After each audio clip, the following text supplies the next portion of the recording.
mic. Mic ini mic.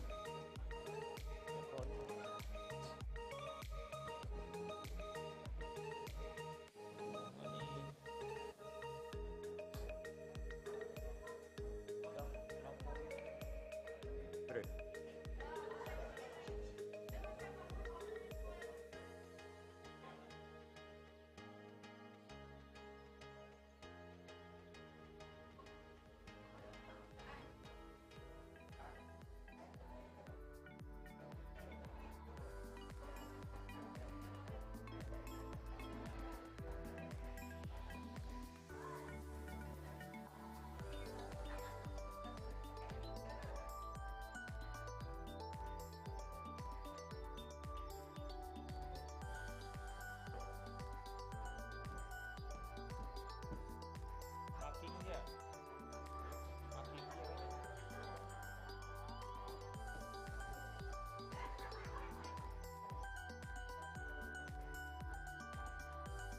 Tes, tes.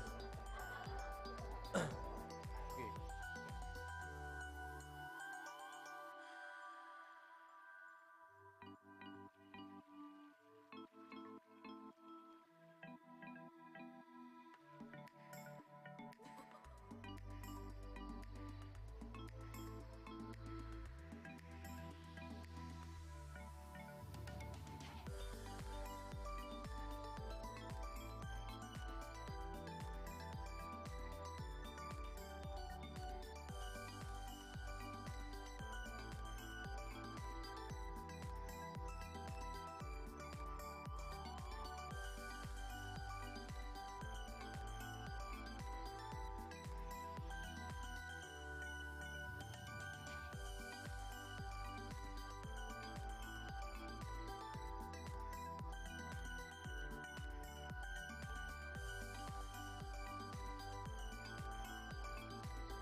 Check mic 1 2 1 2. Check mic 1 2 1 2. Check mic 1 2 3. All right. Good morning, ladies and gentlemen. Welcome to the World Tourism Conference 2025. May I invite everyone to kindly take your seat and fill in the hall as we are going to begin the conference momentarily.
anda memenuhi ruang hadapan terlebih dahulu untuk kita memastikan agar mereka yang masuk kemudian memudahkan perjalanan mereka untuk mengambil tempat mereka sendiri.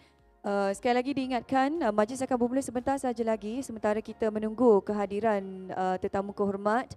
Sila pastikan telefon pintar anda berada dalam keadaan mood senyap dan dimohon untuk berdiri sewaktu ketibahan tetamu kehormat dan pastikan terus berdiri kerana majlis akan diteruskan dengan nyanyian lagu Negaraku, lagu Negeri Melaka dan juga senandung anak Melaka. Dan majlis akan diteruskan dengan beberapa lagi keynote plenary sessions dan juga beberapa topik lagi yang akan dibincangkan seketika nanti. Jadi sekali lagi majlis ingin memohon tuan-tuan dan puan-puan yang berada di luar dewan untuk mengambil tempat masing-masing sebelum majlis bermula. Terima kasih.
Ladies and gentlemen, kindly rise announcing the arrival of Yang Berhormat Dato' Sri Utama Abdul Rauf bin Yusno, Chief Minister of Melaka, and the Honourable Dato' Sri Tiong King Sing, Minister of Tourism, Arts and Culture, accompanied by guests of honour.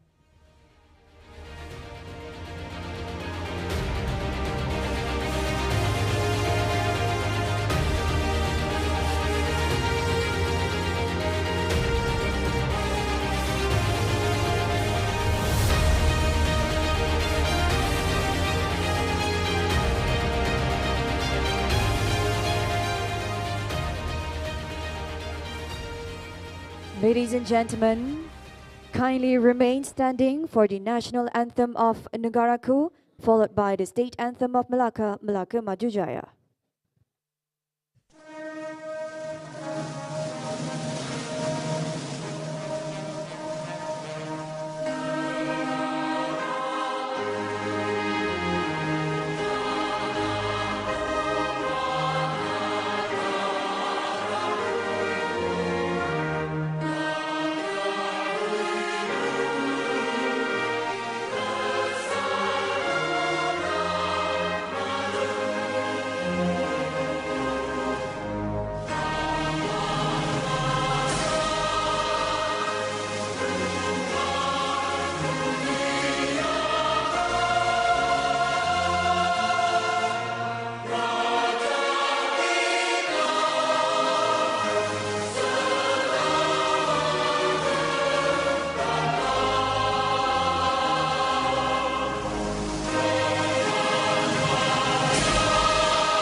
Thank you. Kindly be seated.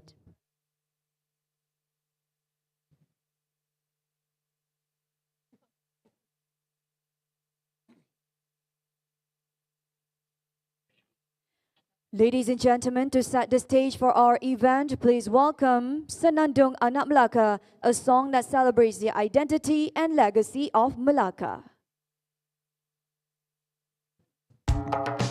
Ewa!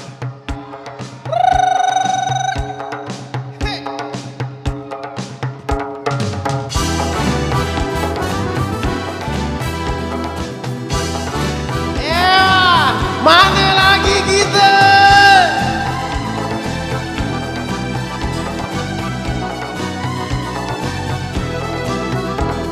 Semut Melaka semua ada, kota pelancongan dah ternama, air pantai menarik, budayanya cantik, ada yang datang dan tak mau balik. Ada bermacam-macam hiburan, dari cak-cak ke dondang sayang, medan berpantun orang Melaka, kadang kelakau bergurau senda.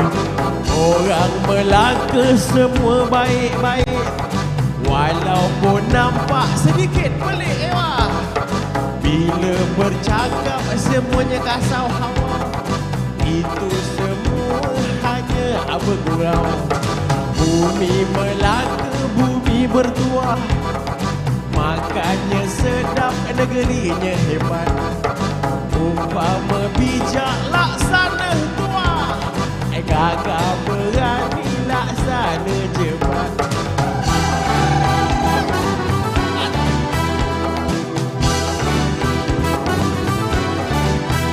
God jangan risau nak tidur mana.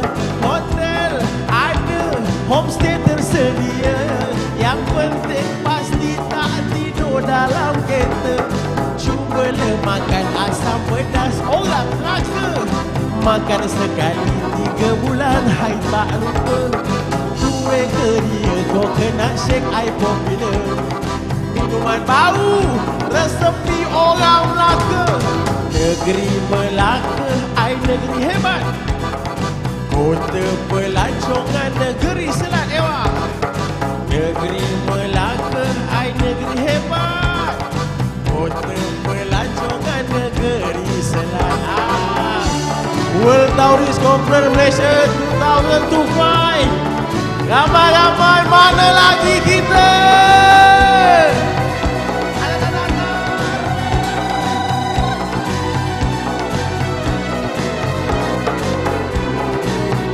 Kalau datang ke negeri Melaka, jangan risau nak tidur mana. Hotel ada, homestay tersedia. Yang penting pasti tak tidur dalam kereta. Cubalah makan asam pedas orang Melaka. Makan sekali 3 bulan, hai tak lupa. Kue keria, coconut shake, I popular. Minuman baru, resepi orang Melaka. Bumi Melaka, bumi bertuah. Makannya sedap, negerinya hebat. Umpama bijak, laksana tuah. Gagah berani, laksana hebat.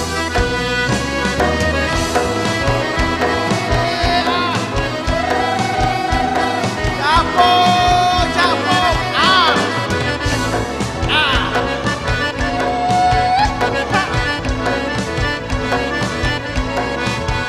mana lagi kita? Yelah.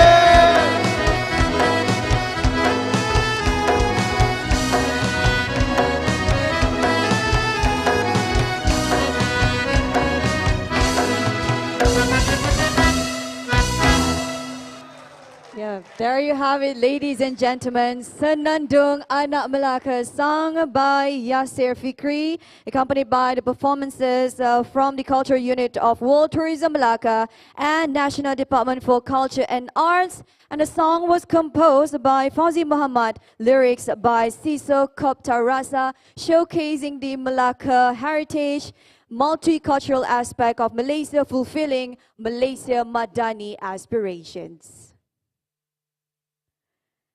Now, ladies and gentlemen, once again, welcome to the World Tourism Conference Malaysia. We are very much delighted to be in your presence, and we hope you find Melaka to your likings thus far. Allow it to be my honor to greet all of our distinguished guests or guests of honor. Yang Berhormat Datuk Seri Utama Abdul Rauf bin Yusof, Chief Minister of Melaka. The Honorable Datuk Seri Tiong King Sing, Minister of Tourism, Arts and Culture. Honorable Tourism Ministers from across the globe. Honorable Mr. Harry Huang, Regional Director for Asia and the Pacific World Tourism Organization. Honorable Dato' Wira Haji Ibrahim bin Durum, Speaker of Melaka State Assembly. Honorable Dato' Wira Azhar bin Haji Arshad, Melaka State Secretary. Her Excellency Ambassadors, High Commissioners and members of the Diplomatic Corps. The Honorable Members of the Melaka State Federal Government. Honorable State Tourism Exco. Yang berbahagia Dato' Shaharuddin bin Abu Sohot, Secretary General, Ministry of Tourism, Arts and Culture, Head of Federal Department and State Department, members of the travel trade, members of the media, distinguished guests, ladies and gentlemen, once again, welcome to the World Tourism Day 2025 with the theme Tourism and Sustainable Transformation. This year marks its 7th edition, where the rights are given by the UN to Malaysia to organize once every 3 years, that is World Tourism Conference Malaysia. And without further ado, we're going to begin with the opening remarks by the Deputy Secretary General Tourism. Please welcome Yang Berusaha, Mr. Chua Chun Hua, Deputy Secretary General, Ministry of Tourism, Arts and Culture, Malaysia.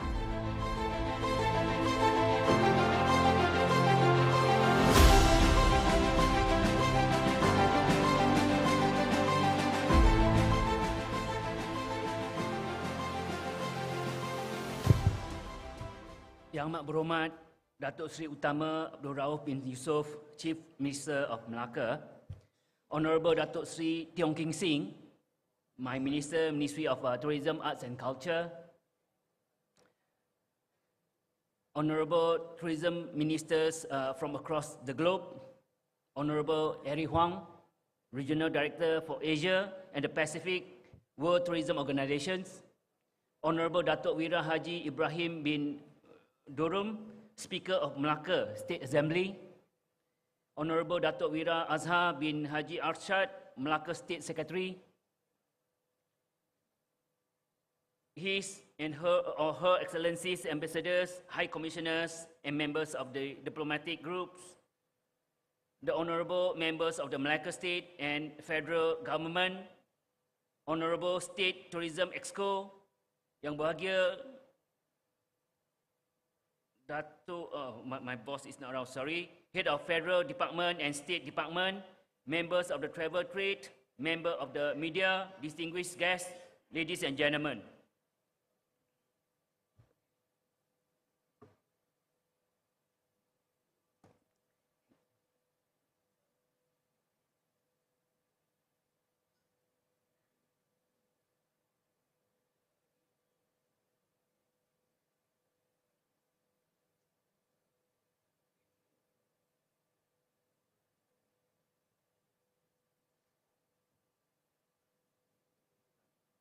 Good morning and Salam Malaysia Madani. It is my pleasure to welcome you back as we continue the World Tourism Day 2025 celebrations here in the historic city of Melaka with the 7th World Tourism Conference. Our proceedings from day one have set a powerful tone for our shared commitment to a tourism sector that is both resilient and regenerative.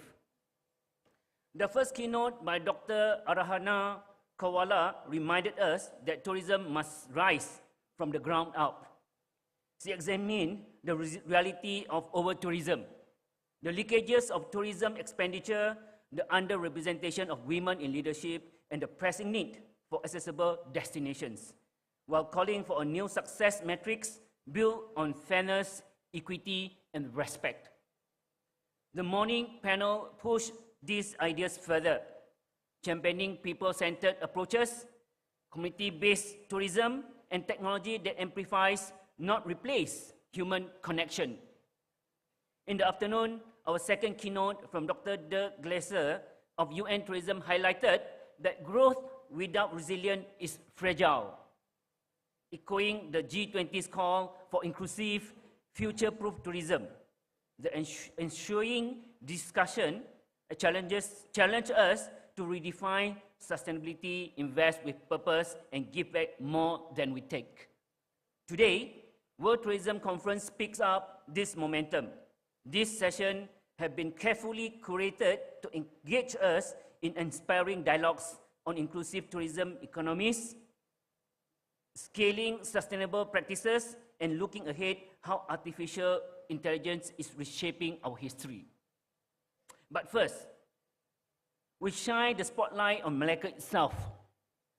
As host city of WTD and WTC 2025, Melaka is an exemplar of this year's theme, Tourism and Sustainable Transformation. From its river revitalizations and car-free heritage zone to the innovative electric river cruise, Melaka shows how a UNESCO World Heritage City can embrace green mobility, conserve culture, and welcome visitors responsibly. In the next session, you will hear more about this transformation journey and the partnership making it possible. I invite all of you to take part fully in the sessions to come, to exchange ideas and to draw inspiration from Melaka's journey and from one another.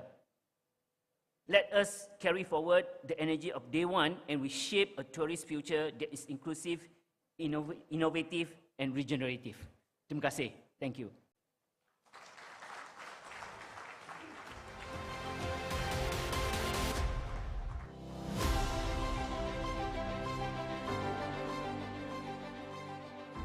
Thank you. Yang Berusaha Mr. Chua Chun Hua, the Deputy Secretary General, Ministry of Tourism, Arts and Culture of Malaysia. Up next, ladies and gentlemen, please welcome for the keynote plenary session up on the stage, the Right Honourable Datuk Seri Utama Abdul Rauf bin Yusof. Please welcome up on the stage.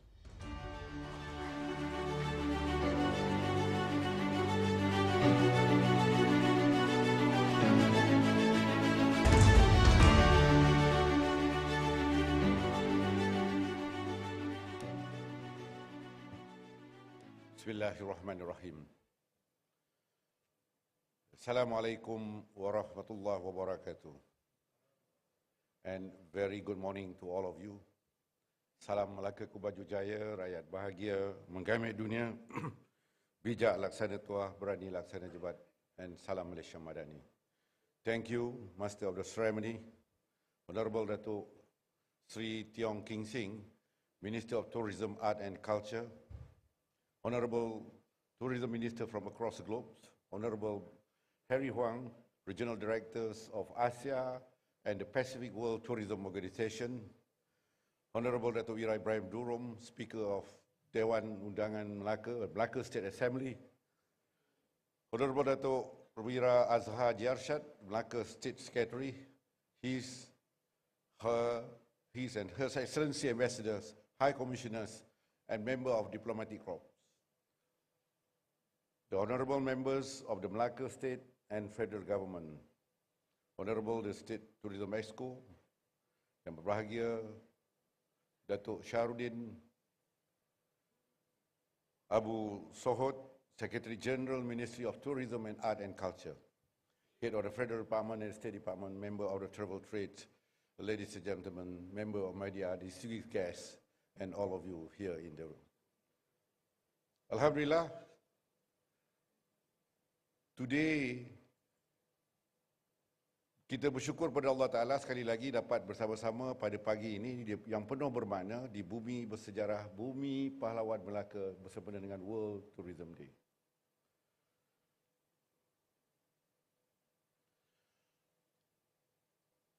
Hari ini merupakan hari penghormatan besar kepada kami, negeri Melaka, sebuah negeri pelancongan yang amat berbangga menjadi lokasi utama dalam penganjuran satu persidangan yang berprestij serta berbesar hati menerima kehadiran tuan-tuan dan puan-puan dari seluruh pelosok dunia. Sebagai penghormatan kepada tetamu seluruh dunia, izinkan saya memberikan ucapan dalam bahasa Inggeris.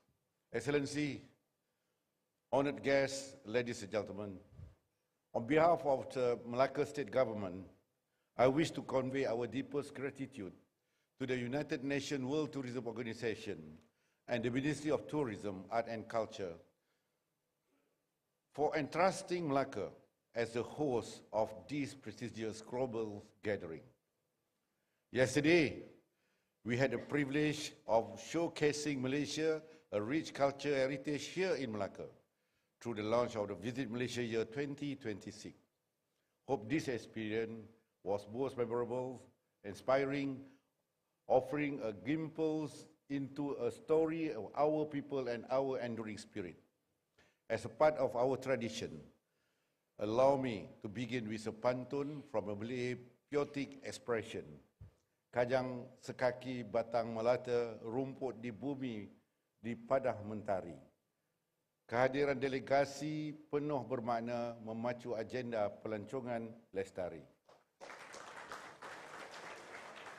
Which simple mean your presence here is truly meaningful as a strengthen our shared commitment and advancing sustainable tourism. Your Excellencies, ladies and gentlemen, Melaka may seem small on the map, but our history and influence extend far beyond our borders. For centuries, Melaka has stood as a crossroad of the global maritime trade, strategically situated along the Strait of Melaka and connect to the east and the west. Until now, Melaka still the best. From east to the west, Melaka still the best. Even in 16th century, Portuguese diplomats who came to Melaka were captivated by the city's extraordinary beauty and lively ports. From this administration, Melaka earned a title of Venice of the East. That same spirit continue to define Melaka today, just as we welcome travelers and merchants centuries ago. We now open our arms once again to the world, welcoming leaders, innovators, and visionaries to shape the future of the tourism together. As a UNESCO World Heritage City, Melaka stands as a living testament to how heritage and modernity can harmoniously coexist. We ensure that sustainable is not an afterthought, but at the very heart of our planning and development. We proudly embrace our diversity and remain steadfast in preserving both tangible and intangible heritage, from historic moments and timeless architecture to the tradition, art, craft, culinary, and language, safeguarding the existence of the identity and inspiring future generation. Guided by the conference theme, Tourism and Sustainable Transformation, Inclusive, Resilient, Regenerative, Melaka proudly stands ready to inspire the world, proving that we are not only a step in the history, but dynamic city shaping a very future sustainable living. Honored guests, ladies and gentlemen, in 2024, Melaka reached an historic milestone, welcoming over 15 million visitors, generating 12.68 billion ringgit in tourism received. This year, we aim to attract 16.5 million visitors, which projected revenue approaching 18 billion ringgit. Alhamdulillah, as August 2025, we have already welcomed more than 11 million visitors, generating 12.05 billion in revenue. Building on this momentum, Melaka is implementing policy and initiative under the Melaka Maju Jaya Strategic Plan 2035, positioning the state as a hub for the world-class tourism while contributing to the tourism-generated revenue in line with the National Tourism Policy 2020 to 2030, which focus on the high-quality tourists and integration of digital technology. Within just 2 years, Melaka has launched over 100 initiatives and more than 800 tourism products across 14 sub-sectors, all guided by a single principle: to empower our people and more specifically to the people of Melaka. This effort is further strengthened by Melaka designation as a special tourism investment zone under Malaysian Rolling Plan 2026-2030, creating opportunity for strategic investment, fostering innovation, and strengthening a resilient, future-ready tourism sector. Our vision is clear: to ensure every level of tourism ecosystem, from the grassroots community, enterprise to the major industry player, should benefit from the growth, contributing to a vibrant, inclusive, and sustainable tourism landscape. In Melaka, every visitor's open door for collaboration, investment, and innovation. Guided by the spirit, Melaka will continue to advance with confidence and reaching a new milestone, strengthening its position as a leading tourism state. We remain committed to developing a world-class tourism experience, protecting our environment and celebrating culture diversity, while contributing a meaningful to a prosperity and sustainable progress for our beloved Malaysia. Today, we are united by shared a vision of sustainable growth, inclusive participation, and transformative tourism that begin here in Melaka, not only for Malaysia, but for the entire world. This conference basically provides an ideal platform to explore three critical dimensions of the global tourism. focusing on empowering economic through inclusive tourism. Number 2, scaling sustainable tourism from policy to practice. And number 3, tourism in the age of artificial intelligence and innovation. As we embark on these days of discussion, let us remember that tourism is more than economic activity. It is a powerful force that connects culture, inspire innovation, and foster understanding among a nation. I firmly believe the idea we share here have the potential to transform communities, preserve our shared heritage, and create sustainable opportunity for the generation to come. Let us leave this hall today determined to turn the vision into action to ensure that legacy of the World Tourism Conference 2025 will felt across the globe for a year to come. Ladies and gentlemen, I really hope this medium will be fully utilized as a platform to exchange views and ideas, and to share insight on how tourism transformation can empower economies through inclusive tourism that will bring significant benefit to the community.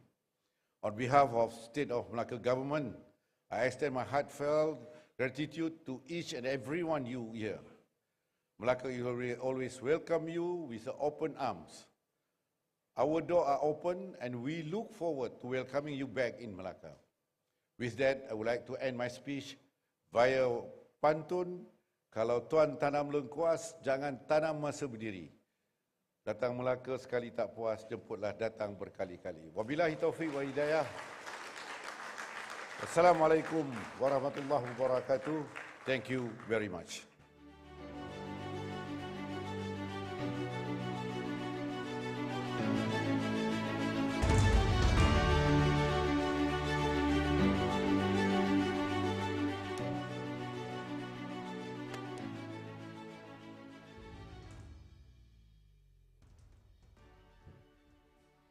Thank you. The Right Honourable Datuk Seri Utama Abdul Rauf bin Yusof, Chief Minister of Melaka. Allow me to reply the pantun. Ke kota Eva Musa sambil berdiri, terima kasih atas ucapan sebentar tadi. It's a two-tier pantun. So the one that was said by the Alright Honourable Chief Minister was 4 sentences pantun. I replied it. That's how the way we do it in Malaysia. It's our traditional culture here. All right, ladies and gentlemen, without further ado, we're going to move on with our first session today, entitled Empowering Economies Through Inclusive Tourism. And these sessions will explore how tourism projected to become as high as $16 trillion industry by 2034, which can shape sustainable and inclusive growth. And our respected panelists will highlight innovation, resilience, technology, and heritage as pathways to ensure progress benefits nations, communities, and travelers alike. Now, without further ado, to continue, we are very much honored to invite Her Excellency Datuk Khadira binti Datuk Abu Zahar, the Deputy Exco for Investment Industry and Tibet Development, to deliver her special address. Please welcome.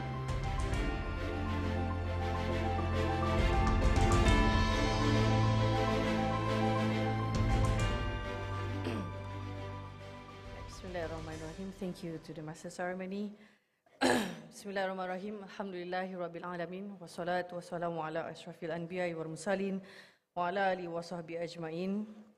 Yang Amat Berhormat Datuk Seri Utama Abdul Rauf bin Yusof, the Chief Minister of Melaka, Honourable Datuk Seri Tiong King Sing, the Minister of Tourism, Arts and Culture, Honourable Tourism Ministers from across the globe, Honourable Harry Huang, the Regional Director of Asia and the Pacific World Tourism Organisation, Honourable Datuk Wira Haji Ibrahim bin Durum, Speaker of the Melaka State Assembly, Honourable Datuk Wira Azhar bin Haji Arshad, the Melaka State Secretary, His and Her Excellency Ambassadors, High Commissioners and members of the Diplomatic Corps, Honorable State Tourism Exco yang berbahagia, Datuk Shaharuddin bin Abu Sohod, Secretary, Sekjen Ministry of Tourism, Arts and Culture, Head of Federal Departments and State Departments, members of the travel trade,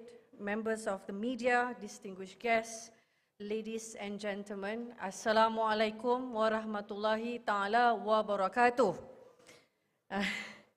Good morning, salam sejahtera, salam Melaka maju jaya, rakyat bahagia menggamit dunia, bijak laksana tuah, berani laksana jebat, dan salam Malaysia Madani. Distinguished guests, ladies and gentlemen. Under the theme Tourism and Sustainable Transformation, I am honored to share Melaka's journey through 3 dimensions that define us: heritage, community, and innovation. These are not only part of our identity, but also the foundation of how Melaka contributes to global tourism in a sustainable way. This morning, just now, the Right Honourable Chief Minister has outlined Melaka's vision for the future of tourism. Allow me now to speak about the action, the concrete steps we are taking to make sure that the vision become reality. Heritage has always been the Melaka's strongest asset, and it is this heritage that gave us the global recognition. When Melaka was inscribed as a UNESCO World Heritage City on the 7th of July 2008, covering 288.1 hectares of core and buffer zones with over 3,071 heritage buildings, annual visitors' arrivals stood up at just more than 7 million. By 2019, before the pandemic, that this has risen to 18.7 million, proof that recognition elevated Melaka into the trusted global brand, attracting not only visitors, but also partnerships, investments, and prestige. Although the global pandemic disrupted this growth a bit, Melaka's resilience has ensured that heritage remains a driving force in our recovery.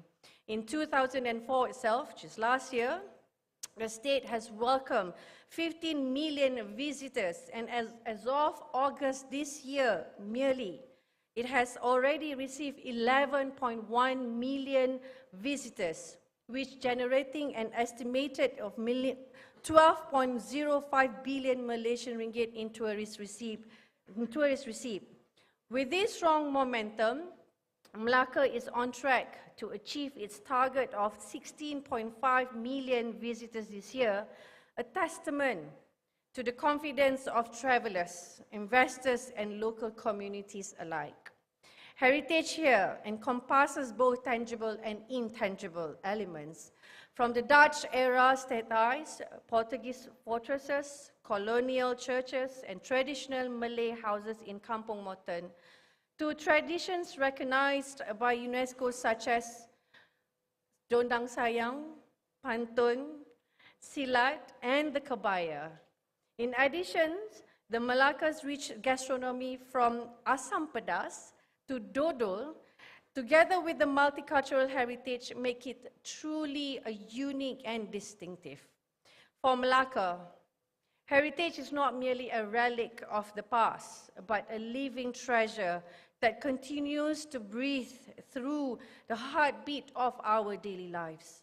Our historic streets, time-honored traditions, and the active role of our diverse communities such as Malays, Chinese, Indians, Baba Nyonya, Chinese, and the Portuguese all play a vital role in keeping this heritage alive every day. Its preserve is a shared responsibility, while sharing its beauty and richness with the world is a truly meaningful honor. The preservation of Melaka's heritage is carried out in a systematic and well-planned manner through the World Heritage Site Management Plan and Special Area Plan, supported by federal and state agencies, heritage institutions, and committed local communities. These efforts are further strengthened through conservation workshops with experts, ensuring that knowledge and techniques to safeguard heritage buildings are shared and applied effectively. Heritage is not merely a symbol of identity, but also serves as competitive economic catalysts. This is evident in the presence of boutique hotels inspired by traditional architecture, historic shop houses revitalized with a new lease of life, and the hosting of international events. The recognition as a World Heritage Site has further paved the way for the implementation of various prestigious global programs, including the latest, the ASEAN Minister of Culture and Arts meeting, World Tourism Day, and today, the World Tourism Conference. In the increasingly challenging era of globalization, Melaka remains steadfast in choosing the path of preserving heritage over short-term gains. This approach ensures that our identity and historical legacy remain intact, continuing to serve as a source of inspiration that ignites the spirits of both present and future generations. Distinguished ladies and gentlemen, tourism in Melaka is powered by its people. Beyond a visitor's number, the true success is seen in the impact. The homestays operators, craft communities, and women entrepreneurs all share in the prosperity. Jonker Street, for example, the famous street, for example, is more than just a tourism or tourist hotspot. It is an economic heartbeat with over 500 licensed traders, from vibrant souvenirs and handicraft makers to traditional attire shops, and more than 100 restaurants, as well as hotels and unique guest houses. This living marketplace shows how tourism sustains livelihoods, empowers families, and keeps heritage alive through everyday commerce. Through the Malaysian Homestay Experience Program, 9 clusters in Melaka with over 100 registered operators have welcomed visitors into the village life. By July 2025 alone, they had generated more than 700,000 ringgit and attracted international guests from across Asia and beyond, proving how rural tourism preserves culture while ensuring communities share its benefit. Melaka's craft industry reflects its multicultural roots, from batik to wood carving to the Baba Nyonya Kebaya and beaded shoes. With over 500 craft communities under the Malaysian Handicraft Development Corporation, these traditions sustain both livelihoods and identity. Digital platforms like Craft on the Go and continuous training ensure crafts remain a living heritage and a growing source of income. Melaka also turns childhood memories into innovation. Konda Kondi, once a traditional multi-ethnic games, has been adapted for modern times. This year, it features at the Pesta Konda Kondi during World Tourism Day yesterday at the Encore Melaka, and also has been reimagined as creative souvenirs, including official memorabilia of the celebration. I think some of you has received it, I suppose. More than 500 Melaka tourism volunteers with strong involvement of youth and women support tourism programs. For this World Tourism Day and World Tourism Conference, 141 university students from Melaka also served as volunteers, showing how young people are driving the future of tourism. The Community Paramedic Program, or PARACOM, has registered 1,444 volunteers, including 63 trained members stationed in Bandar Hileh to provide first aid support at key tourist hotspots, while also strengthening emergency response in rural areas. To date, the program has successfully managed more than 300 cases, emergency cases, a true example of community serving community, ensuring safety across both heritage zones and local communities. Even our traditional trishaws, long celebrated as a cultural icon, have entered the digital age. Visitors can now book trishaws online. The first service of its kind in Malaysia through the iTraffic app. This digitalization modernizes the experience while benefiting more than 260 licensed riders, boosting their income and ensuring that no one is left behind. As we look to the future, Melaka will strengthen the technical and vocational education and training, TVET, in tourism, hospitality, and the creative arts, empowering youth with future-ready skills. Melaka's vision is clear: to preserve its past while embracing innovation for the future. Guided by the strategic plan for Melaka Maju and Smart Melaka Blueprint 2035, digital and green solutions are being integrated to enhance visitor experience and sustainable growth.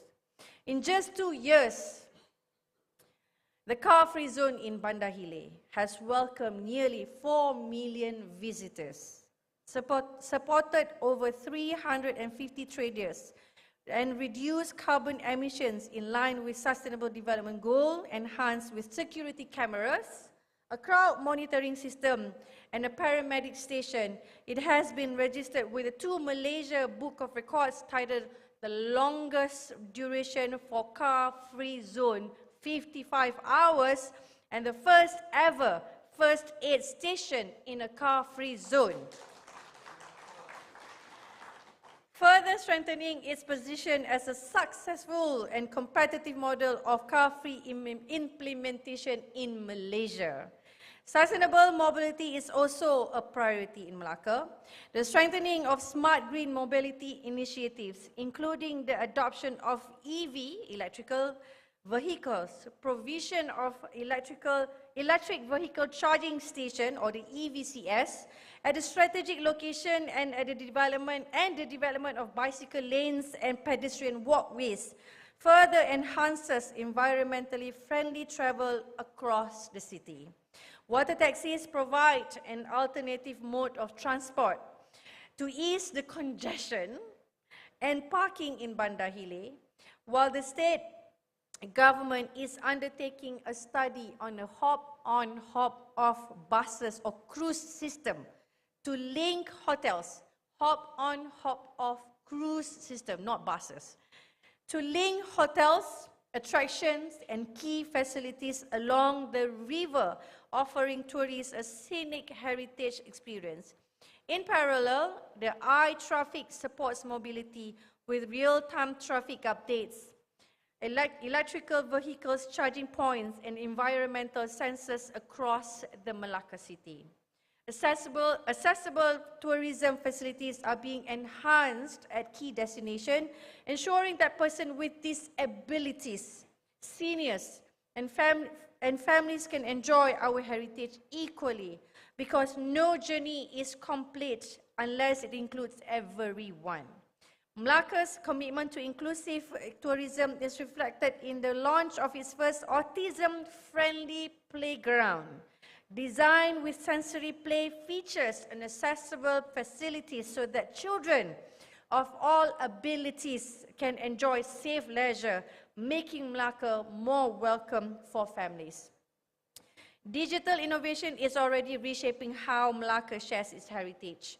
The Hang Tuah Museum showcases holograms, virtual reality, VR, and the AI-generated visuals, while the historical voyage of world maritime hero Enrique de Melaka, also known as Panglima Awang, is now showcased to inspire the new generations.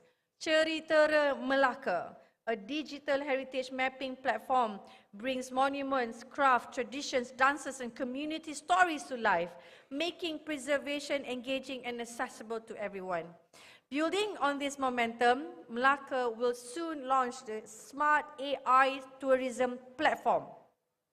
Visit melaka.ai, which will provide multilingual assistance, personalized itineraries, and real-time support for travelers, ensuring that heritage is shared with the world in smarter and more innovative ways. Ecotourism in Melaka. So many things. And ecotourism in Melaka extends beyond the city. Eco-cruises along Sungai Linggi and the Tasik Cincin within my constituent offer low-impact ways to experience nature, while the Melaka Marine Park showcases marine biodiversities through diving and snorkeling. At Tanjung Tuan, the annual Raptor Watch attracts global nature enthusiasts. Completing this journey, the aspiring Melaka Geopark on track for national recognition by 2026-2027 and soon aiming for global status, integrates geology, biodiversities and community-based tourism as a model for the future. Hotels in Melaka are increasingly adopting sustainable practices in their daily operations, supporting the state's journey towards greener and more responsible tourism. From energy efficiency and water conservation to waste reduction, green design and eco-friendly dining. Above all, Melaka has deliberately chosen responsibility over short-term gains. This balance of heritage, innovation and environment defines Melaka's model of sustainable tourism. The transformation of the Melaka River as an iconic river cruise is an iconic story. Once polluted and neglected, it has been revived into a vibrant waterfront with walkways, cultural lighting, and the famous Melaka River Cruise, which has welcomed more than 15 million visitors since 2006. Beyond being a tourism icon, the river now serves as a stage for the annual River Festival and international events. It preserves the environment, creates jobs, supports small businesses, and enriches communities' life, proving that sustainable tourism can protect nature while driving economic growth. Melaka does not walk alone this path.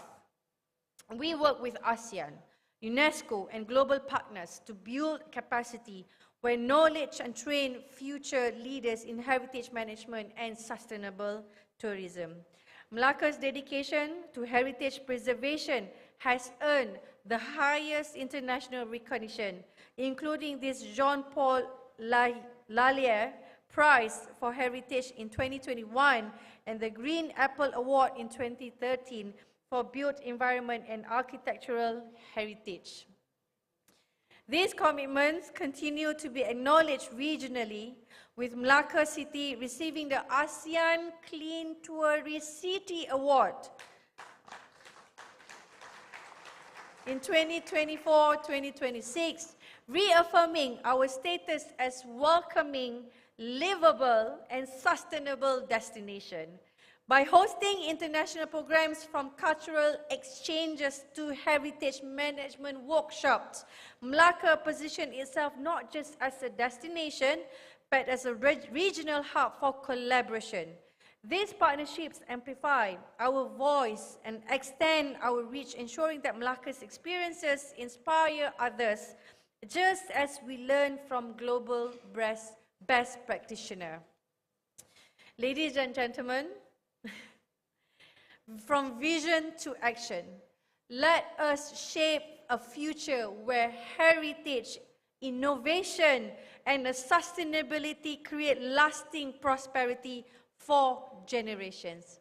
And then, thank you. Sekian, wabillahi taufiq wal hidayah. Assalamualaikum warahmatullahi ta'ala wabarakatuh.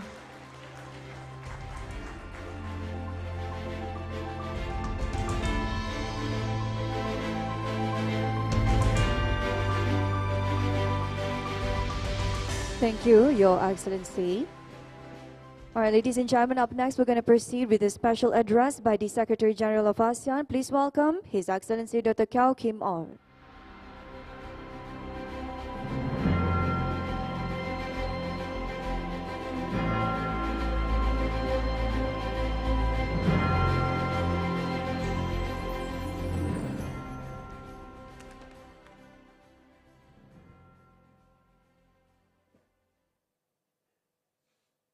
Your Excellency, WTC Uttama Abdul bin Yusuf, Chief Minister of Melaka, Your Excellency WTC Chung King Sing, Minister of Tourism, Arts and Culture of Malaysia, Excellency, distinguished ladies and gentlemen, a very good morning. Please allow me to begin by conveying my deep appreciation to His Excellency WTC Chung King Sing for the kind invitation to this gathering.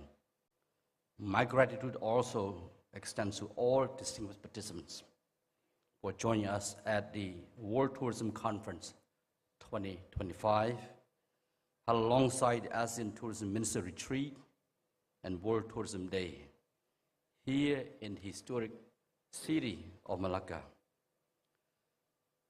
Melaka is more than today's host city. It embodies centuries of cultural exchange and the dynamic flow of people, ideas, and traditions across our entire region. Its rich heritage reminds us that tourism is not merely an economic driver, but also a means of preserving history, celebrating diversity, and building meaningful human connections. In this sense, Melaka is a fitting place to reflect on future of ASEAN tourism, where sustainable growth, cultural preservation, and regional cooperation must remain our core priorities. Excellency, ladies and gentlemen, tourism is among the defining forces of our time. It drives growth, sustains livelihoods, and forges connections across continents. In 2024, the sector contributed 10% of global GDP and supported 357 million jobs. In ASEAN alone, we welcome 127.1 million international visitors, nearly back to pre-pandemic levels, with Thailand, Malaysia, Vietnam, and Singapore leading the way. The industry now contributes about 9.7% of ASEAN's GDP and supports 42 million jobs, underscoring its central role in our shared prosperity. Yet tourism is more than numbers. It bridges cultures, fosters mutual understanding, and strengthens peace. It is woven into the very fabric of ASEAN's identity, from the natural wonders of Mountain Kinabalu in Malaysia, the awe-inspiring Angkor Wat in Cambodia, the historic charm of Hoi An in Vietnam, and the pristine shores of Palawan in the Philippines. Together, these treasures speak to the diversity and shared heritage that define our region. Yet around the world, tourism faces new scrutiny. Communities are reacting against over-tourism, fragile ecosystems are under strain, and travelers are demanding more responsible and meaningful experiences.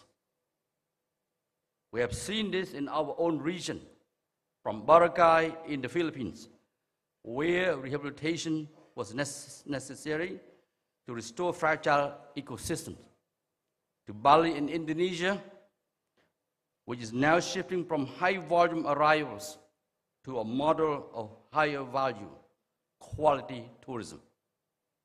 Singapore too has demonstrated how investment in sustainable infrastructure, such as carbon-neutral events and iconic green attractions like Gardens by the Bay, can align growth with sustainability. These global pressures make it very clear that future growth must be carefully balanced with sustainability and inclusivity. ASEAN's task, therefore, is not just to grow numbers, but to show how tourism can be transformative, protecting culture and nature while uplifting the communities. The pandemic also reminded us that growth without balance is completely fragile. Borders closed, planes were grounded, and communities relying on tourism saw livelihoods totally collapse. Yet from this hardship emerged an opportunity to rethink, reimagine, and redefine the kind of tourism we want, a transformative tourism that is reliant, resilient, inclusive, and sustainable, securing benefits for generations to come. Excellency, ladies and gentlemen, our direction is clearer than ever. With the adoption of the ASEAN Community Vision 2045, just in May of this year in Kuala Lumpur, we have pledged to build a region that is resilient, innovative, dynamic, and people-centered. This commitment is reinforced by the ASEAN Economic Community Strategic Plan 2026-2030, which places sustainability, digital transformation, and inclusivity at the heart of our integration. Together, these frameworks form the strategic foundation for the next phase of ASEAN tourism. In line with this vision, allow me to highlight the 6 Ps, my guiding principles in assuming the office as the Secretary General of ASEAN in 2023. Peace, prosperity, planet, people, partnerships, and potentials. The 6 values capture how tourism can serve as both a bridge and a catalyst for a stronger ASEAN community. Tourism strengthens peace by revealing our shared humanity. It generates prosperity through growth, investment, and livelihoods. It protects the planet by preserving forests, oceans, and biodiversity. It uplifts people, particularly women, youth, and rural communities who form the backbone of hospitality. It flourishes through partnership among governments, businesses, communities, and international partners. And certainly it unlocks ASEAN's vast potentials, showcasing our unity in diversity and position us as a premier global destination.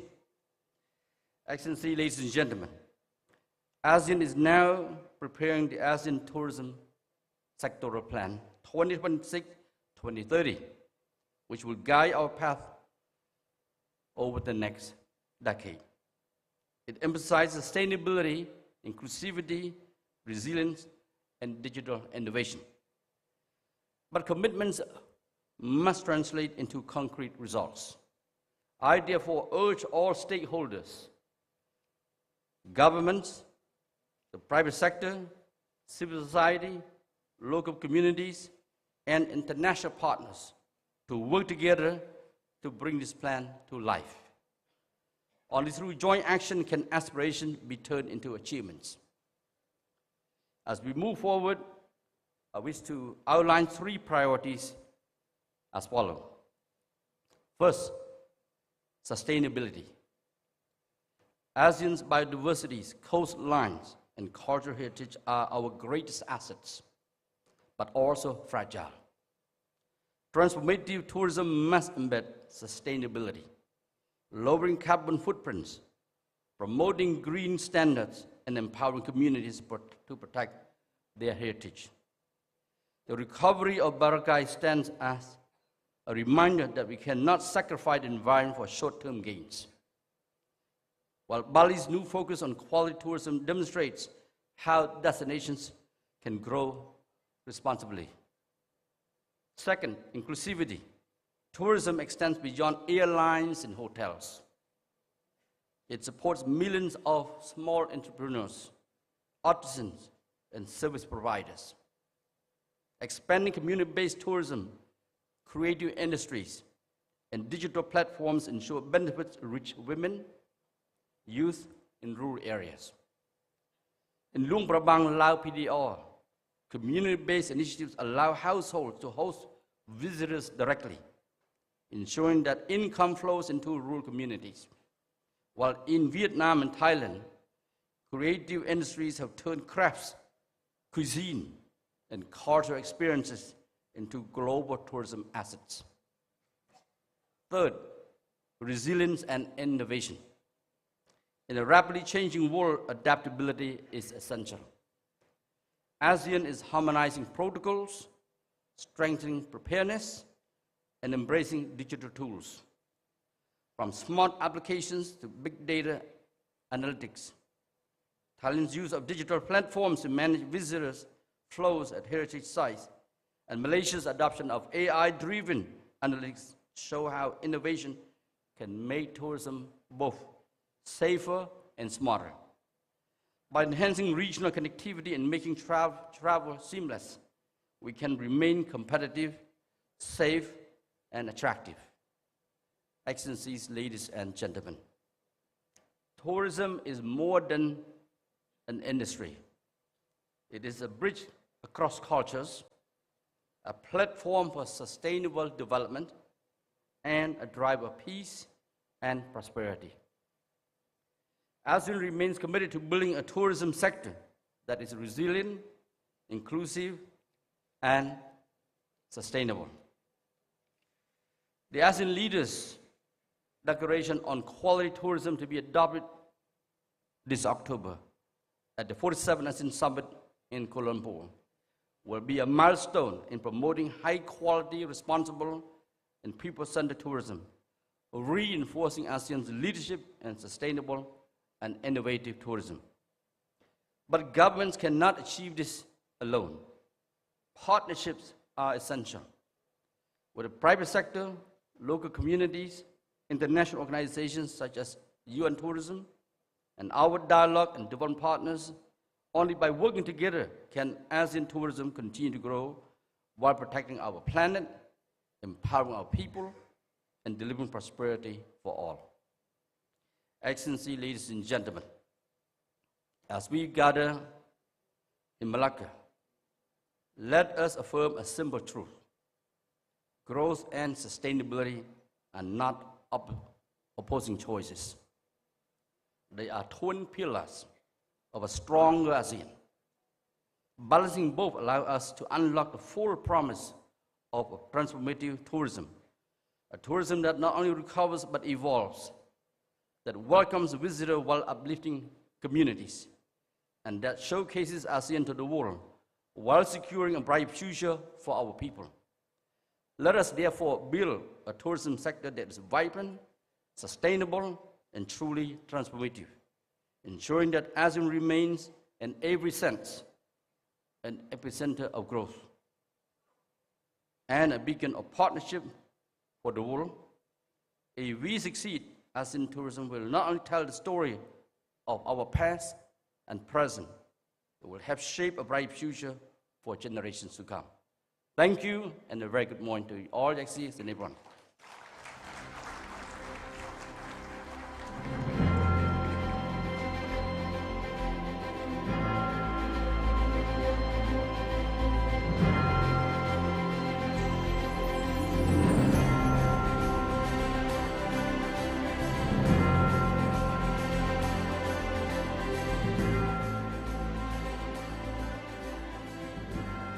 Thank you, His Excellency Dr. Kao Kim On, the Secretary General of ASEAN. Now, ladies and gentlemen, we're going to proceed with the introduction to the conference. Please welcome Professor Amran Hamzah, Professor in Tourism Planning, University Technology, Malaysia.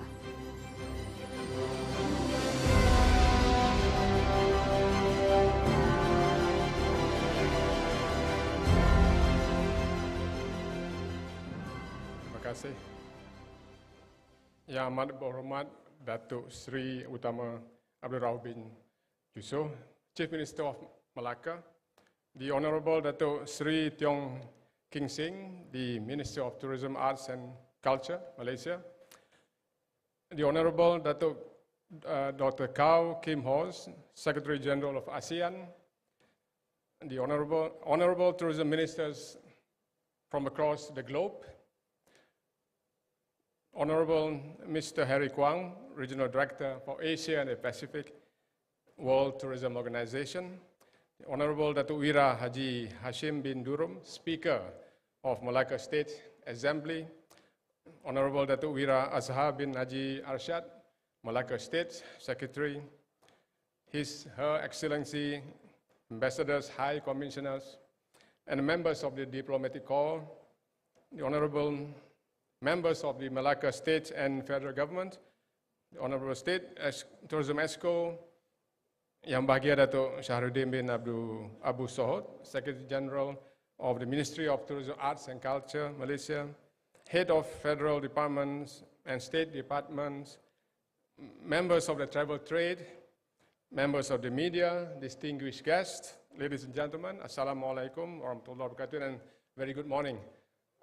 My name is Amran, and I am the convener of this World Tourism Conference 2025, and I would like to thank the organizers for allowing me to give a brief introduction to how we are going to run this conference today. So as a follow-up to the very successful World Tourism Day yesterday, in which we listened to excellent presentations, the World Tourism Conference will build on what had been shared yesterday. And let me just go through a very quick several points before we look at the program today. Next, please. So if you look at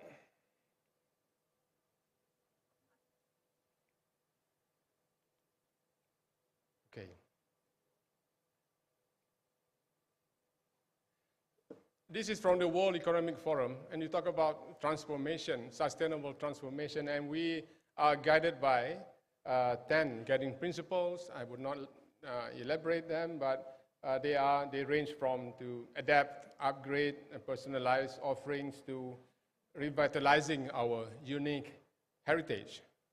So,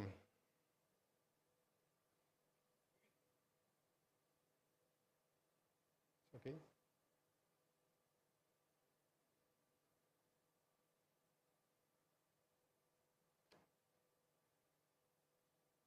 So how are you going to conduct today's proceedings? That we are breaking this conference into 3 sessions.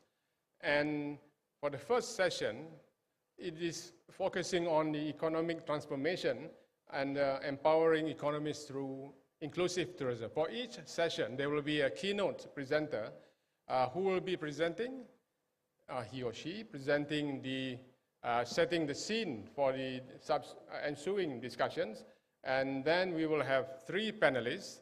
Each panelist will be presenting for 10 minutes, and then we will invite the keynote presenter to moderate the discussion, and this would include, of course, the active participation from the floor. As you can see, these are the list of names of the panelists, so I'm very thankful for all the panelists for accepting our invitation. So we have gathered today really wonderful minds and very experienced speakers, especially in the field of tourism, and I'm sure that they will be sharing their experience and knowledge, and then to share them with the audience for a very good discourse. In the next session, which is session 2, it is focusing more on the environmental transformation, and the title is From Policy to Practice, Scaling Sustainable Tourism.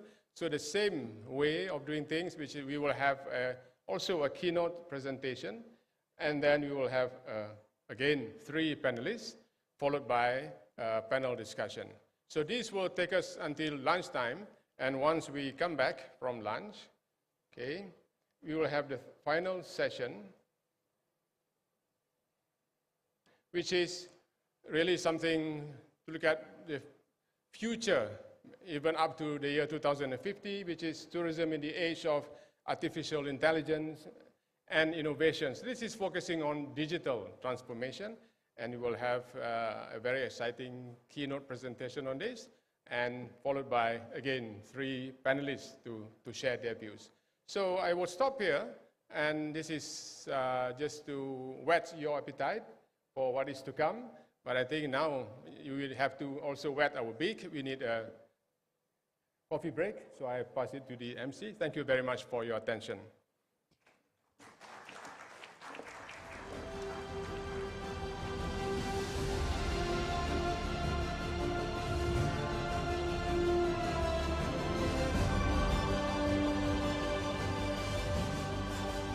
All right, thank you very much, Professor Amran. Yes, as how Professor Amran uttered just now, we're going to proceed with a coffee break.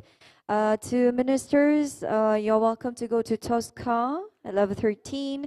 And for the rest of the esteemed dignitaries, ambassadors, and delegates, you're welcome for a coffee break. Kindly return back to the hall at 11 a.m. Coffee break will be served just outside the hall. Thank you.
Every moment you feel, taste the food, try the highlands, such a thrill. The heartbeat of Asia, where dreams are fulfilled.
In a rapidly evolving world driven by digital innovation, one name continues to pave the way forward for Malaysia and beyond, TM. From humble beginnings in 1947, TM has grown from being a national telecommunications provider to becoming a national connectivity and digital infrastructure provider, laying the foundation for Malaysia's digital evolution, driving progress and redefining possibilities. Every milestone TM has achieved is a testament to our pioneering spirit. Today, TM's network spans an extraordinary reach of more than 720,000 kilometers of fiber, covering 80% of populated areas, enabling millions to connect, innovate, and thrive. As Malaysia's leading integrated telco and digital technology provider, we're the lifeline that powers a nation on the move. Our global footprint includes 340,000 kilometers of submarine cables, cutting-edge data centers, and advanced cloud solutions that form a robust digital backbone and ecosystem that's responsible for driving innovation across industries. Whether it's AI-powered solutions, IoT applications, or edge nodes, we're bringing the future closer, faster. TM empowers communities and businesses to reach their next aspirations with smart solutions that meet the demands of a rapidly changing world. These include advanced healthcare solutions that save lives, cybersecurity systems safeguarding individuals and businesses, and even smart city solutions to improve urban living. At TM, we believe innovation thrives when matched with responsibility. We embed sustainability practices for growth and business resilience, but our efforts go beyond reducing carbon footprints. We believe that digital inclusion empowers talent, unlocking opportunities for growth and innovation across all communities. We're building a pipeline of future leaders, equipping them with the tools and knowledge to innovate responsibly and drive the nation's progress. TM is leading Malaysia towards becoming a digital powerhouse in the region by 2030. Your next innovation, success and breakthrough are within reach, enabled by TM.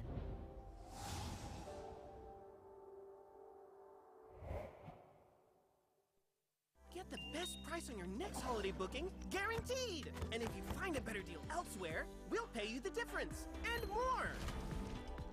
Traveloka's got us covered. Guaranteed best price. Confirmed nice.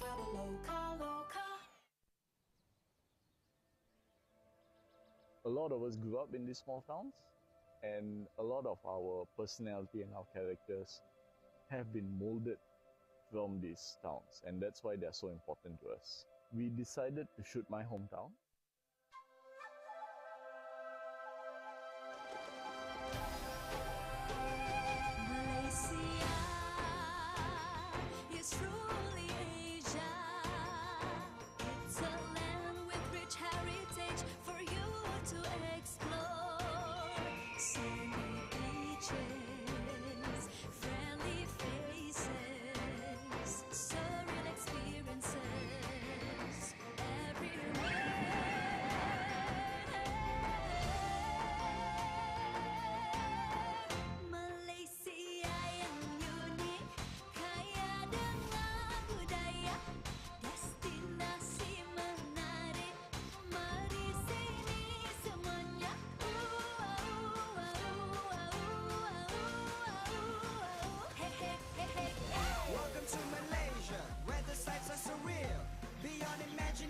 Every moment you feel, taste the food, try the highlands, such a thrill. The heartbeat of Asia, where dreams are fulfilled.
In a rapidly evolving world driven by digital innovation, one name continues to pave the way forward for Malaysia and beyond: TM. From humble beginnings in 1947, TM has grown from being a national telecommunications provider to becoming a national connectivity and digital infrastructure provider, laying the foundation for Malaysia's digital evolution, driving progress and redefining possibilities. Every milestone TM has achieved is a testament to our pioneering spirit. Today, TM's network spans an extraordinary reach of more than 720,000 kilometers of fiber, covering 80% of populated areas, enabling millions to connect, innovate and thrive. As Malaysia's leading integrated telco and digital technology provider, we're the lifeline that powers a nation on the move. Our global footprint includes 340,000 kilometers of submarine cables, cutting-edge data centers, and advanced cloud solutions that form a robust digital backbone and ecosystem that's responsible for driving innovation across industries. Whether it's AI-powered solutions, IoT applications, or edge nodes, we're bringing the future closer, faster. TM empowers communities and businesses to reach their next aspirations with smart solutions that meet the demands of a rapidly changing world. These include advanced healthcare solutions that save lives, cybersecurity systems safeguarding individuals and businesses, and even smart city solutions to improve urban living. At TM, we believe innovation thrives when matched with responsibility. We embed sustainability practices for growth and business resilience. But our efforts go beyond reducing carbon footprints. We believe that digital inclusion empowers talent, unlocking opportunities for growth and innovation across all communities. We're building a pipeline of future leaders, equipping them with the tools and knowledge to innovate responsibly and drive the nation's progress. TM is leading Malaysia towards becoming a digital powerhouse in the region by 2030. Your next innovation, success and breakthrough are within reach, enabled by TM.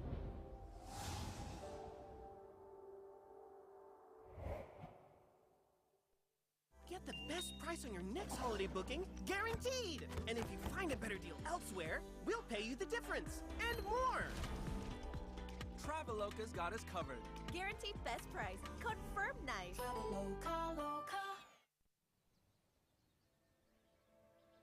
A lot of us grew up in these small towns, and a lot of our personality and our characters have been molded from these towns, and that's why they're so important to us. We decided to shoot my hometown, Batam Berjuntai, and from there we made a video that encapsulated the beauty and what I felt was beautiful about my hometown.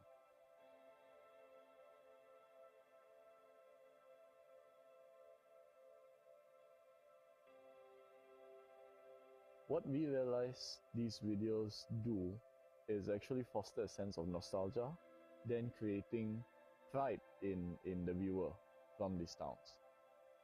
They tend to share the videos even more because they feel proud of their towns.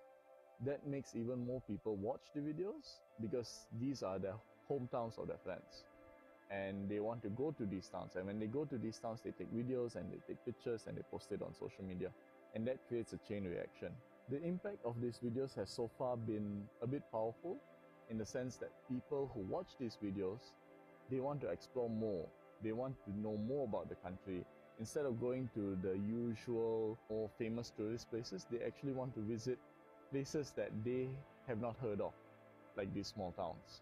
People now, I feel, are looking for more genuine experiences, more authenticity in their travels, to experience a place how a local would experience it. So they would stay in homestays, they would shop in markets. So they want to feel what it's like to be in this town, to live with the people of these towns. And I feel that's what our page does best. We give a glimpse of what is there so people will be more interested in visiting them.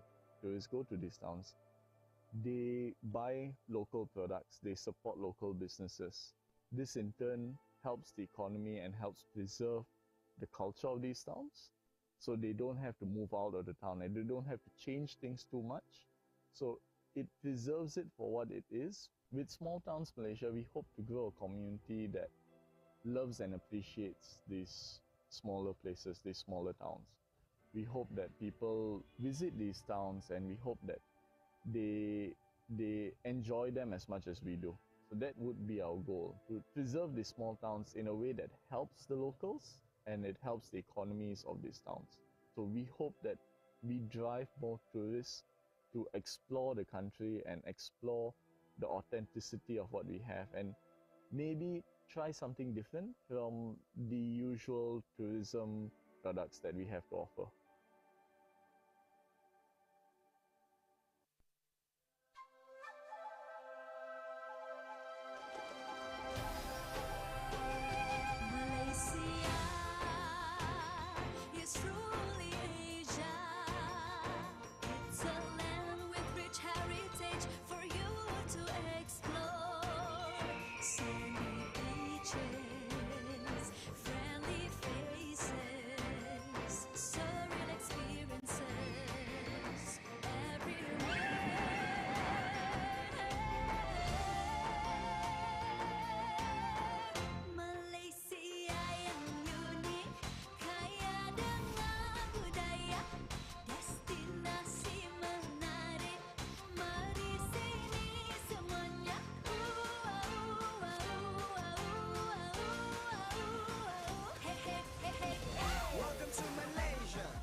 Every moment you feel, taste the food, try the highlands, such a thrill. The heartbeat of Asia, where dreams are fulfilled.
In a rapidly evolving world driven by digital innovation, one name continues to pave the way forward for Malaysia and beyond, TM.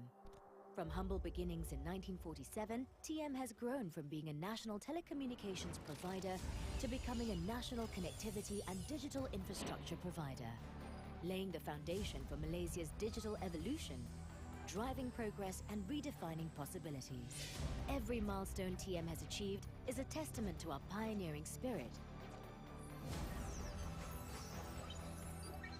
Today, TM's network spans an extraordinary reach of more than 720,000 kilometers of fiber, covering 80% of populated areas, enabling millions to connect, innovate and thrive.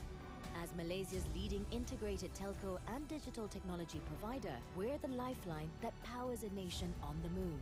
Our global footprint includes 340,000 kilometers of submarine cables, cutting-edge data centers, and advanced cloud solutions that form a robust digital backbone and ecosystem that's responsible for driving innovation across industries. Whether it's AI-powered solutions, IoT applications, or edge nodes, we're bringing the future closer, faster.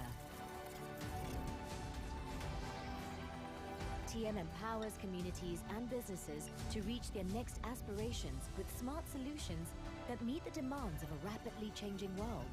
These include advanced healthcare solutions that save lives, cybersecurity systems safeguarding individuals and businesses, and even smart city solutions to improve urban living. At TM, we believe innovation thrives when matched with responsibility. We embed sustainability practices for growth and business resilience, but our efforts go beyond reducing carbon footprints. We believe that digital inclusion empowers talent, unlocking opportunities for growth and innovation across all communities.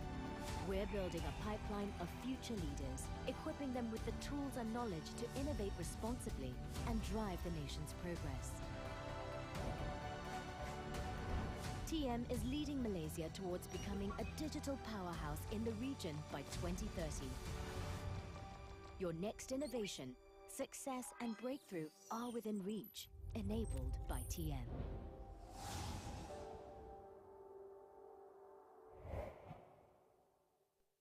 Get the best price on your next holiday booking, guaranteed! And if you find a better deal elsewhere, we'll pay you the difference and more! Traveloka's got us covered. Guaranteed best price. Confirm nice.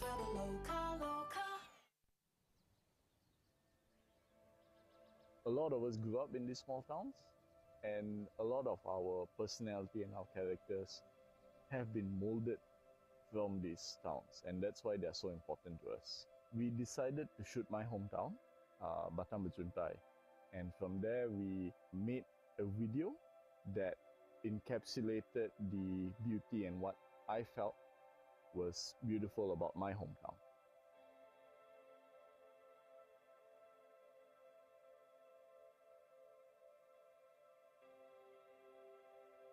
What we realize these videos do is actually foster a sense of nostalgia, then creating pride in the viewer from these towns.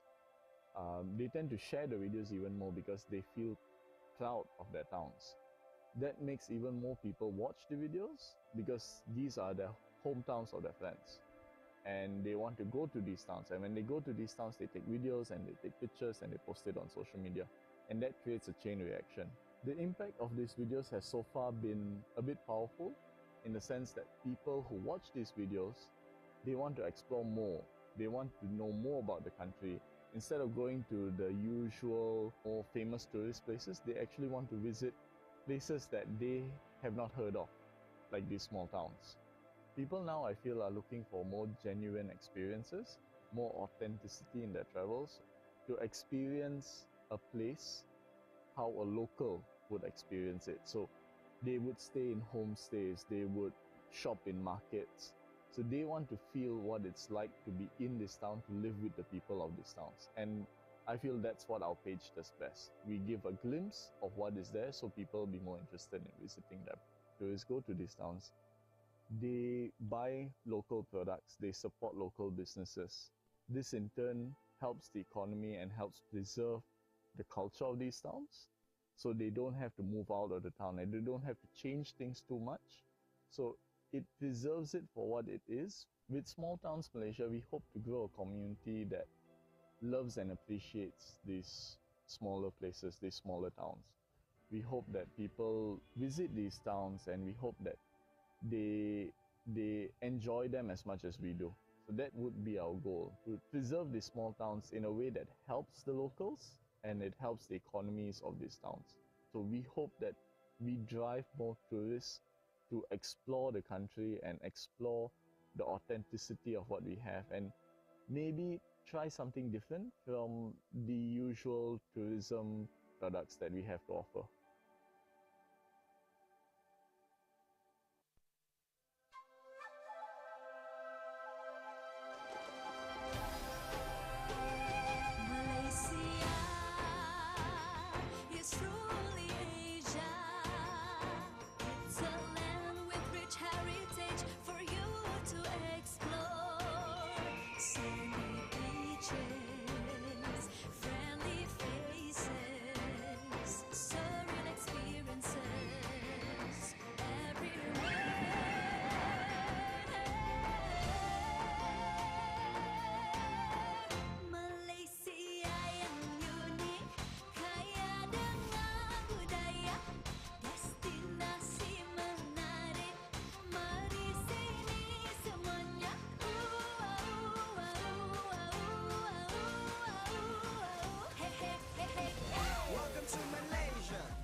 imagination every moment you feel. Taste the food, try the highlands, such a thrill. The heartbeat of Asia, where dreams are fulfilled.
In a rapidly evolving world driven by digital innovation, one name continues to pave the way forward for Malaysia and beyond, TM. From humble beginnings in 1947, TM has grown from being a national telecommunications provider to becoming a national connectivity and digital infrastructure provider, laying the foundation for Malaysia's digital evolution, driving progress and redefining possibilities. Every milestone TM has achieved is a testament to our pioneering spirit. Today, TM's network spans an extraordinary reach of more than 720,000 kilometers of fiber, covering 80% of populated areas, enabling millions to connect, innovate and thrive. As Malaysia's leading integrated telco and digital technology provider, we're the lifeline that powers a nation on the move. Our global footprint includes 340,000 kilometers of submarine cables, cutting-edge data centers, and advanced cloud solutions that form a robust digital backbone and ecosystem that's responsible for driving innovation across industries. Whether it's AI-powered solutions, IoT applications, or edge nodes, we're bringing the future closer, faster. TM empowers communities and businesses to reach their next aspirations with smart solutions that meet the demands of a rapidly changing world. These include advanced healthcare solutions that save lives, cybersecurity systems safeguarding individuals and businesses, and even smart city solutions to improve urban living.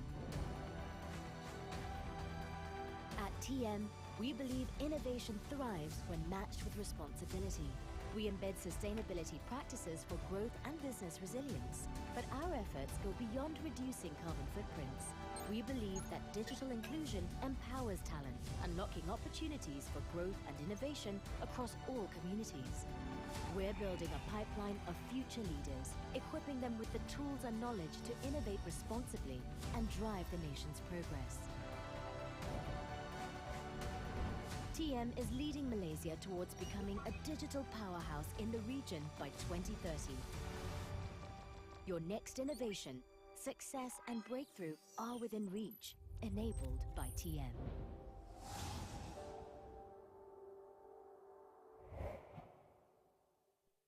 Get the best price on your next holiday booking, guaranteed! And if you find a better deal elsewhere, we'll pay you the difference and more!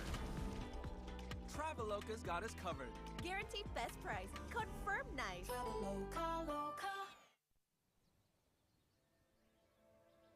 A lot of us grew up in these small towns, and a lot of our personality and our characters have been molded from these towns, and that's why they're so important to us. We decided to shoot my hometown, Batam Bejuntai, and from there we made a video that encapsulated the beauty and what I felt was beautiful about my hometown.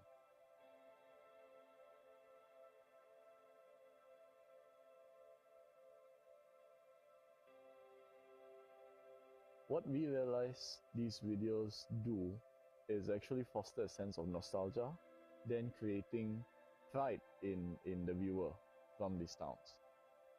They tend to share the videos even more because they feel proud of their towns. That makes even more people watch the videos because these are the hometowns of their friends. And they want to go to these towns. And when they go to these towns, they take videos and they take pictures and they post it on social media. And that creates a chain reaction. The impact of these videos has so far been a bit powerful in the sense that people who watch these videos, they want to explore more. They want to know more about the country. Instead of going to the usual more famous tourist places, they actually want to visit places that they have not heard of, like these small towns. People now, I feel, are looking for more genuine experiences, more authenticity in their travels, to experience a place how a local would experience it. So they would stay in homestays, they would shop in markets. So they want to feel what it's like to be in this town, to live with the people of these towns. And I feel that's what our page does best. We give a glimpse of what is there so people will be more interested in visiting them. Tourists go to these towns, they buy local products, they support local businesses. This in turn helps the economy and helps preserve the culture of these towns, so they don't have to move out of the town and they don't have to change things too much. So it preserves it for what it is. With Small Towns Malaysia, we hope to grow a community that loves and appreciates these smaller places, these smaller towns. We hope that people visit these towns and we hope that they enjoy them as much as we do. So that would be our goal, to preserve these small towns in a way that helps the locals and it helps the economies of these towns. So we hope that we drive more tourists to explore the country and explore the authenticity of what we have and maybe try something different from the usual tourism products that we have to offer.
Every moment you feel, taste the food, try the highlands, such a thrill. The heartbeat of Asia, where dreams are fulfilled.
In a rapidly evolving world driven by digital innovation, one name continues to pave the way forward for Malaysia and beyond, TM.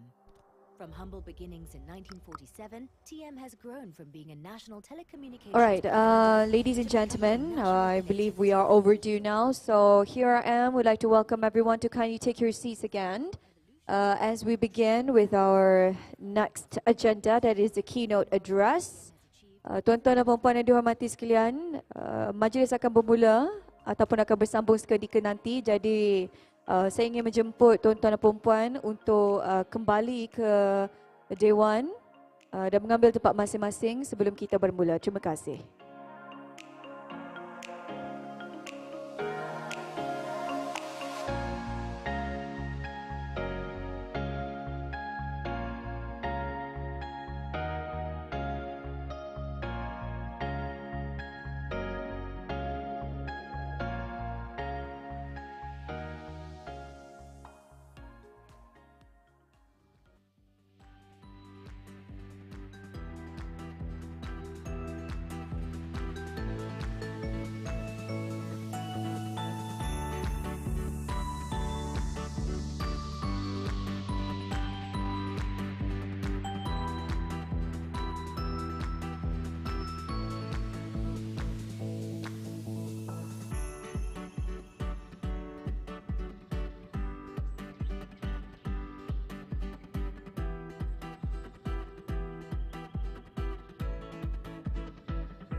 Alright, ladies and gentlemen, once again, I would like to call upon everyone outside to kindly take your seat in the hall as we are going to begin with our next agenda. The first one, a keynote address 1. Tuan-tuan dan puan-puan yang dihormati sekalian, sekali lagi majlis ingin menjemput tuan-tuan dan puan-puan untuk berada dalam dewan dan sila ambil tempat duduk masing-masing sebelum majlis bermula. Terima kasih.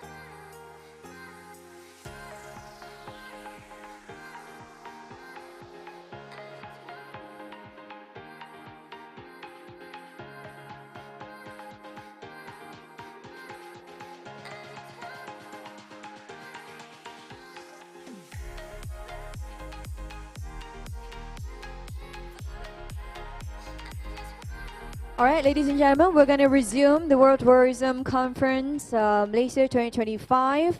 I hope you had a refreshing break. I saw a couple of you had a quick dance and quick catch up with our small performances outside there.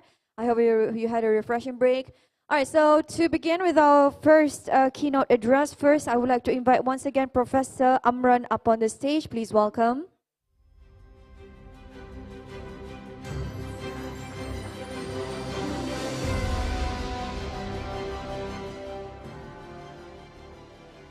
Okay, good to see you again. So this is the real show. Real show starts now. I'm sorry, the politicians have left, so I have to do another introduction because it's all among friends and we are all here to learn from each other. So let's look at the proper introduction. Next, please. Or do I handle the thing? Right. Let me remind you that the theme of this WTC, this is the 7th edition of the WTC, and this is the theme that is following up from UN tourism and sustainable transformation. So tourism and sustainable transformation, inclusive, resilient, and regenerative. And next, please. Okay, yesterday we heard a lot of definitions, so we tried to define what is sustainable transformation. I don't think we ended up having a final say on this, but it is something around this. Beyond limiting ourselves to looking at sustainability, reducing impacts of tourism, but more on trying to force a new approach, I think, and that champions local improvement, equity, of course, we heard this a lot, and regenerative practices, and also community and climate resilience. So I think we are building up these next 3 sessions around this theme, and I will introduce properly who are in the panel. So the panelists were carefully selected, invited from distinguished tourism experts around the world. Please. Next. So this is, we have already gone through the principles. Let me straight away go into the panelists to cut short the time. Next. Okay. Of course, the MC will invite the panelists, but just to give you an introduction to who they are and why they are here. So the keynote for session 1 is Dr. Sergio Guerrero. He is, as you can see here, is the Senior Director and Knowledge Management and Innovation. And he's also chairing the, sorry about that, he's here now, Tourism de Portugal, and also the chair of the Tourism Committee of OECD. So it's a long experience, he had a very big picture, very high level involvement in tourism at the global stage, and he will set the scene for the session 1. And how we are doing this after that was in not more than half an hour. Sergio will set the scene to be followed by these 3 wonderful panelists. Number 1 is Dr. Aradhana Powala, who gave a keynote yesterday too, and she will talk about the changing the narrative, again focusing on regeneration as the future of tourism. She is the CEO and founder of Aptamin Partners in the UK, very well known, very well sought after speaker at the international stage.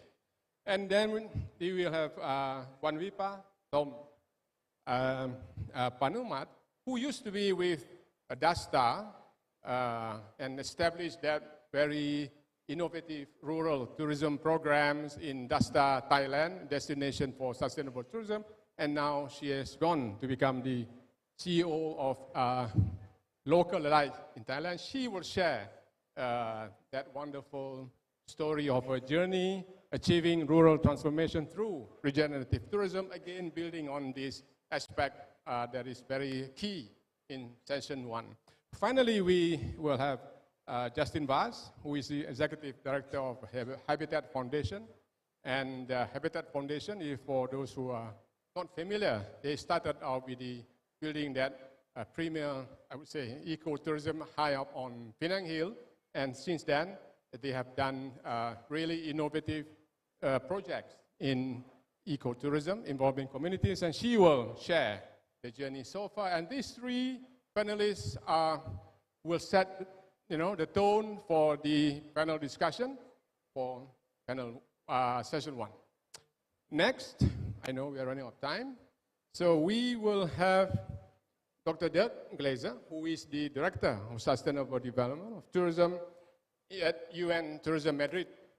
So Dirk himself, is so much at the front line of developing new strategies, focusing on resilience, and I think this is coming through in the next few years, where tourism will try to build on the regenerative agenda and building in on the resilience, and he then will talk about the global policy in terms of the strengthening sustainable transformation. And then we go to the ground again. Maulita Sarihani, she spent many years in UN Tourism, working on rural tourism, especially in the best tourism village, but now she has become an academic, and she will share on scaling rural destinations. This is very good because she is building up on her long experience of working with local communities, especially villages, and trying to upscale them to a higher standard. And this is followed by Zaza. So we bring this David and Goliath. I don't know in the female version of David and Goliath. And people will say, Zaza, we're coming from a village in Sabah, but not just another village, but it's an extraordinary village because it's the only best tourism village in the whole country. Many have tried, none have achieved this so far. And for Zaza, it is her personal narrative, how she is able to transform, not hers, but the whole community has transformed themselves, and also her own journey. And finally, we have Kusalma, who will talk about more on the cultural preservation, her long experience of working in Georgetown, and trying to look at what are the tensions between cultural heritage management and also cultural tourism, building on her long experience and knowledge. So all ladies, 3 plus 1 male keynote presenter. Finally, next. This is where Professor Ian Yeoman, who has been looking at, do you believe that you can look predict the future up to 2050? Some of you will say yes, some of you say no, but he will pose this question and he will offer some glimpse of the future, how AI innovations will shape it. You might agree or not agree, but are we well prepared? And then he will be supported by 3 again. But these are all gentlemen this time around. Antonio, coming from UN Tourism, long experience of also working on digitalization globally. And then Bazlan, possibly the youngest of the presenters, he will talk about how, the SMEs, startups. It's not easy to be a startup in tourism, but he will share views, followed by Andy, who is Plug and Play Malaysia.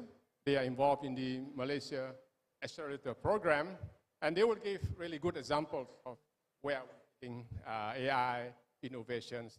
And then the floor will be given a lot of time to participate. I'm sure you have been deprived of this for the past 1.5 days, so you will have a chance to participate during the the panel discussion. So I think that's all for me. But I would like to start by also introducing the Mentimeter, the use of the Mentimeter. So we'll be using Mentimeter, but quickly, not to overdo it. But let's start by, can you please register yourself? The QR code. So that's the QR code. This is you would like to be interactive. Have you done this? Okay. This is first two questions, and then we will have a few more questions afterwards. The first one is, how many times, already written, have you attended this? No one has attended 7 times.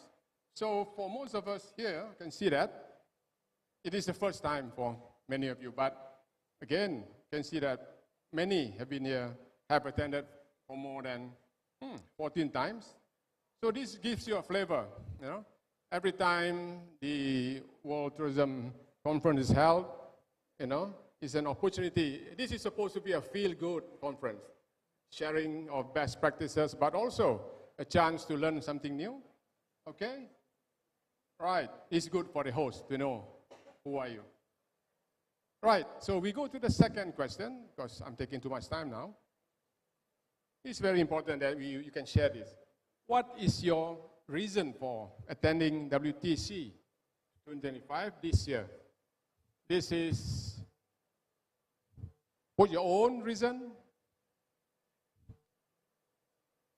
Okay, coming up. Keep him.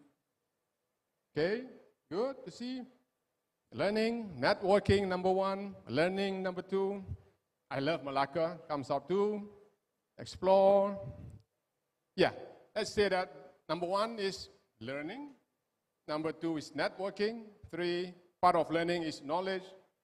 Thank you very much. We have a few more after this. So I hand it over to the MC for the first session. Thank you very much.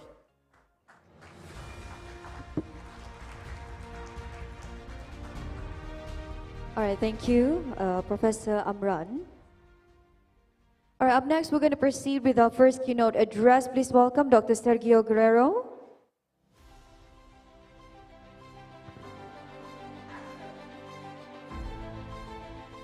Good morning, everyone. First of all, I'd like to thank organizers for inviting me to come to Melaka for Portuguese. It's a quite special place to be in this time of the year, and also celebrating the World Tourism Day together with you. I'm going to use my minutes to guide you through our experience in working in destination development in Portugal. I come from a country which is 1/3 of Melaka in terms of territory, but tourism, as here, it's something that makes our hearts pop all the time. So I have my 15 minutes to try to speed a little bit up my presentation. So first of all, a glimpse on Portugal as a tourism destination. We're living our best times ever. As everyone, we suffered with the pandemic recently, but I think we almost forgot about the pandemic already. We reached our maximum 29 million international tourist arrivals in the end of 2024. We reached 80 million overnight stays in our hotels, and the international tourists spend in Portugal more than 27.7 billion euros in terms of revenues, which is a record ever. So industry booming. And we are today one of the most developed destinations in the world, according to the ranking of the World Economic Forum. And that is probably one of the important things that we have to build on for the future. I brought, as this is also academic conference, I've brought one word that I've learned when I was doing my PhD thesis a long time ago, which is competitiveness is illusory without sustainability. Sustainability must be the part of everything that we do if we want to have an industry that will make the way into the future. And for us, competitiveness has 3 pillars. One, traditionally resources. And our tourism infrastructure is one of the best in the world, has been well developed. The industry as itself is quite professional. And I would say even hotels, restaurants, the MICE industry, the golf industry, as you can see from all the awards that we're doing. And safety is probably one of our highest assets. It's something that we typically don't promote, but needs to be worked for the success of our industry. The second pillar of competitiveness is nature. And I think we are here privileged to be in a country like Malaysia, where this, I would say, is a common asset to ourselves. And here we have 23% of our territory is a protected area. So it's something to take care of when you think about driving the future of tourism in the country. So also UNESCO heritage sites for us are quite important. Being a small country, we have populated in all across our country several UNESCO tangible and intangible heritage sites, which are one of the reasons of the attractiveness of the country. But the third pillar of our competitiveness, it's people. And people in three perspectives. One, tourists. Obviously, it's part of our goal as an industry to have excellent experiences and have very satisfied tourists, but we also took on the table the residence topic. And this came from 2017. It's not something that brought out from the recent news or the recent congestion issues that we're having in some places in Europe, is actually part of it. Residents are, it's impossible to have a fulfillment and a long-term destination development if we forget about residents, which are part of the experience and are the ones that need to beneficiary from this. Finally, the professionals. We've discussed yesterday during the World Tourism Day the lack of attractiveness of a sector, which for me could be the chief happiness officer of the world these days.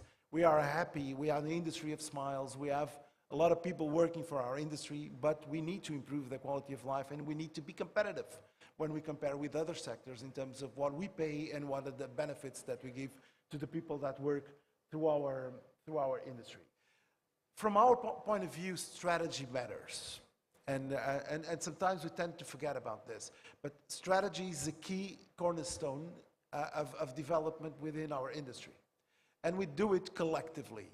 Since 2006, we have a strategic plan that we discuss with the private sector, with other ministries, and with regions, and with communities. So we discuss all together what should be our aim for the future, what should we aim in terms of development, where are we going together. I think together is a word that I'm going to use in my presentation. And our vision in 2017, when we've defined the goal for the next decade, was actually to use tourism as an hub for economic, social, environmental development in the country. So using the benefit, we are truly believers of the benefits that tourism can bring to our community and to our country, but we want to expand it. Our growth in the last, I would say, 2 decades was mainly in 3 hotspots in the country. 2 big cities, Lisbon and Porto, and the Algarve region. They took about 60% of our overnight stays. If you put Madeira, which is our famous island, that can go to 70%. So our goal, and this was very strategic, very aligned with all the industry, is how can we spread the tourism all over the country? This would help our capacity of development in the future, and we were concrete in driving this. And how we were concrete? Why? First, defining where do we compete, or when. So which are assets, and we identified people as our main asset, the way that we welcome people, and I think Malaysia has a lot to do with us with that regard. People is the most important asset that we have in our strategy. Then we have the differentiating assets that we believe that make the difference when people choose Portugal instead of our competitors.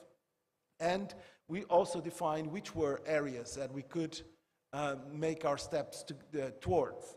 So gastronomy and wines, so food, events are two of the main new areas to develop within our country, and then wellness and health and living in Portugal as 2 forefront objectives that we had. For the first time, and I think we were the first ones in the world to put in our strategy specific goals to achieve in the future, both in economic, both in social, and both in environmental. We invited our companies to be environmental friendly, and we monitor that, and we are not where we wanted to be by this time. On the social pillar, we took seasonality as one of our critical goals to achieve. Why? Because seasonality for us is the biggest enemy for quality of employment. So putting people and our professionals at the core. So reducing seasonality, it is one very important goal that we have in our strategy, and we've been reducing it significantly in recent years, expanding the high season and towards other regions of the country. And finally, economically, we've defined, and that's typically the most important goal that we have in our strategy since ever. We wanted to reach 27 billion euros in terms of tourist receipts and 80 million overnight stays, and in 2024 we overpassed that already. 3 years before, with the pandemic in the middle. That's remarkable. So we decided we have to define a new agenda for the future in terms of growth. And how do we do that? 5 pillars. I'm not going into detailed presentation, will be available for you. But one is, how do we promote and attract investment? Not only foreign direct investment, that's important, but also how can we speed up investment from mostly SMEs within the country? How can we, and especially in the interior part of the country, that is absolutely critical as a way to bring people and to bring young generations to the interior part of the country. The second one is on cohesion.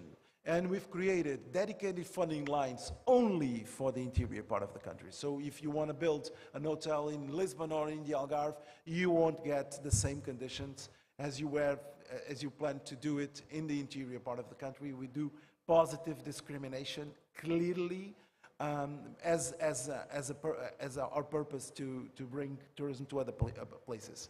Skills. Skills is a very important part of our strategy. We can only deliver high quality tourism if our people are well trained, if our tourism workforce is ready to tackle issues like sustainability or technology, all the transformations that we are living in the industry. So we have 12 hotel schools all over the country that prepare our students to this. We partner with the universities also to upskill the qualifications of people. Then promotion, obviously, it's part of everything that we do, but the shift here also to promote towards a more sustainable tourism products. And finally, driving innovation. Innovation was really hot in Portugal after the economic crisis 2008, 2009. We had another one in the beginning of 2010s. And innovation is really typically one thing that we do when we are in trouble. It's easy to innovate when we are in trouble. It's less easy to innovate when things are going quite well. And I did my first innovation presentation in 2014. It was a room like this, with one exception. Only one person was attending from my team. And I had a colleague from an incubator doing the presentation with me. And we look at each other, say, no one's looking. Doesn't matter, we're going to do it anyway. And we spoke for 40 minutes with only one person from my team that needed to attend. And we did it anyway. Why? Because we believed that innovation was needed, that building an ecosystem by that time was needed. And probably someday we will need it, 2014. So that's why I also believe in small steps. Sometimes we talk about transformation from one day to the other. From our perspective, transformation is made of small steps. And I'm going to just go through a few of initiatives that we've done. One, we've designed a sustainability action plan. It's not about going to conferences or to the media and talking about sustainability every day that you're going to change anything. You have to teach people. You have to go to small medium enterprises and teach how can be very small steps in terms of how to progress with this, because they are small and they don't have the knowledge that it's available. So how to transfer knowledge to the companies, how to help them to speed up in this agenda. Also, we've created a few agendas and a few financial instruments to help companies to actually speed up in terms of adoption of sustainable tourism practices. A second pillar, ESG, is an agenda that it's coming. And as we discussed yesterday, is becoming mainstream in the financial system. So which means is that our companies, when applying for a finance within a banking or an investor, their rating of ESG will count. So we've invited our companies within our country. We have already 1,000 companies registered. So report data on your ESG performance, and we'll provide you with your sustainability report that you will need to give to the banks or to your investor to show your progress in terms of ESGs. Then we monitor. Yesterday I talked about data, but data for us is absolutely critical. Data is the difference between we're talking and we believe what it is, or working with facts and improving based on facts.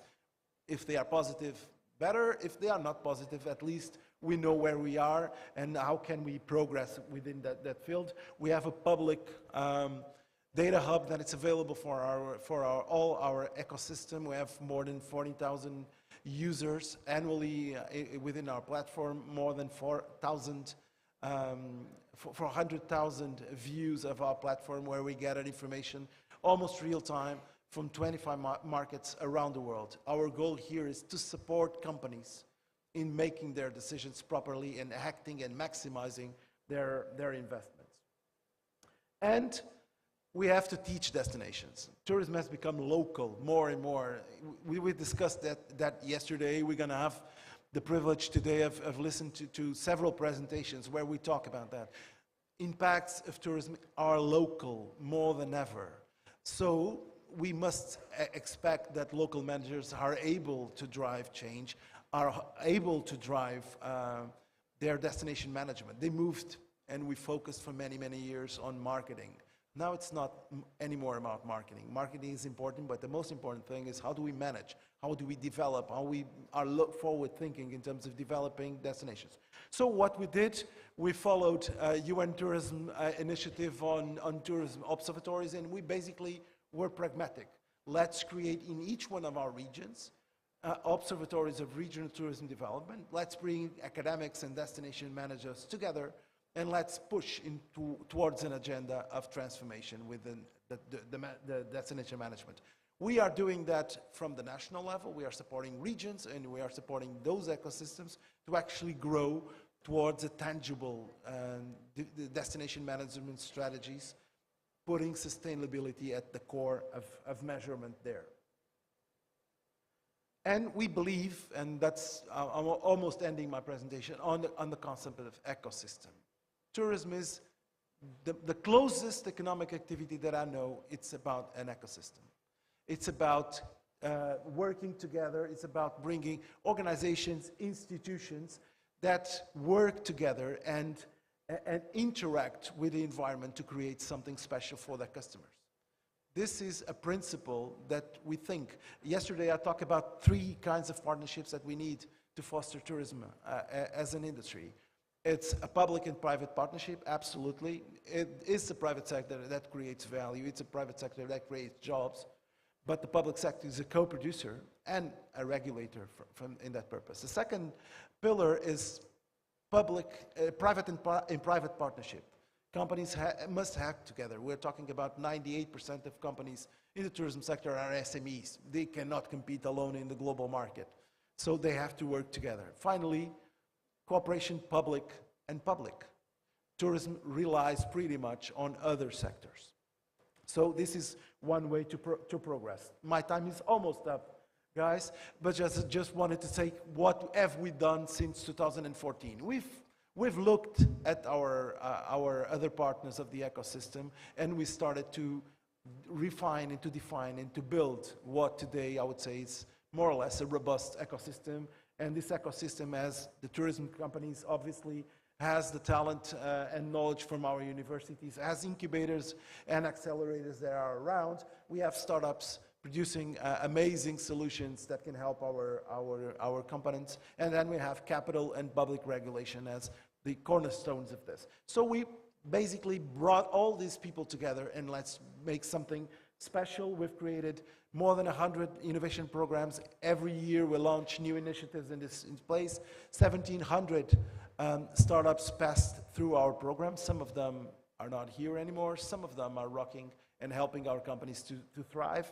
And we have yearly 200 pilots with companies to test things before investing in those things. This is a bit of our ecosystem today looks like. You have here hotels, restaurants, travel agents, financial services, destinations. We have, I would say, almost all the people together. Remember, I've started in 2014 with no one listening. So this is my KPI of success and resilience from my side. But also, and from a public sector, I think it's something that I will also like to share. We have done this with some mistakes in the middle of the process. It's part of it.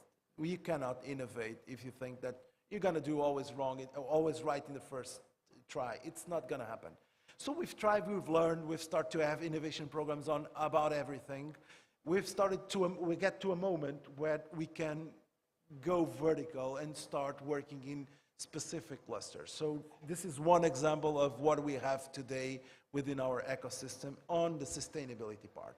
So we cover energy efficiency and monitoring, we cover mobility, we cover product development, we cover jobs, we cover data, water efficiency, whatever. So basically our goal is to have within our ecosystem solutions that companies can go through and independently of their size that can invest in and can incorporate within their businesses. That's our main goal.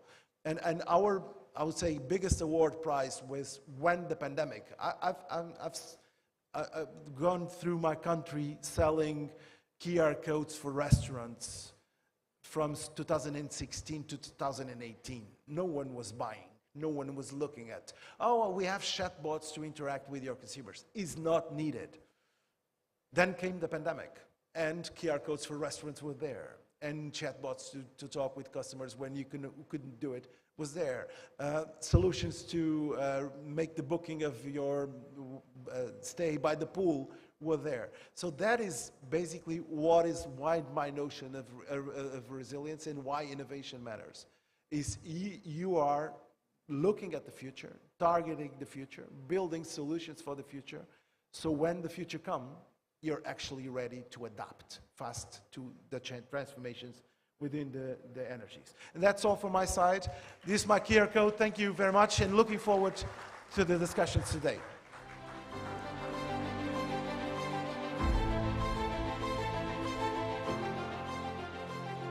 Thank you, Dr. Sergio Guerrero. Up next, please welcome Dr. Aradhana Kawala, Chief Executive Officer and Founder of Aptamine Partners, United Kingdom.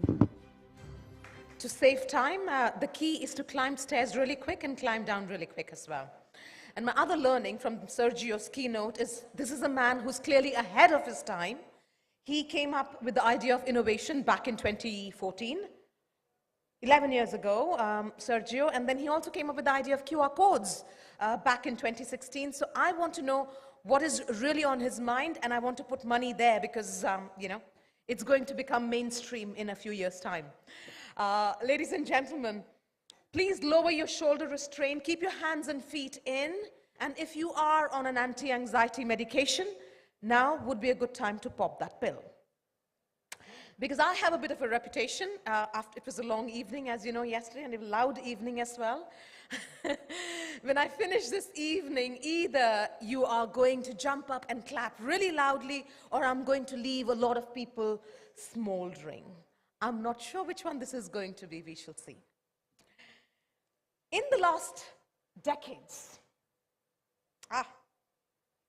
travel and tourism has boomed to become one of the largest, fastest growing sectors in the world.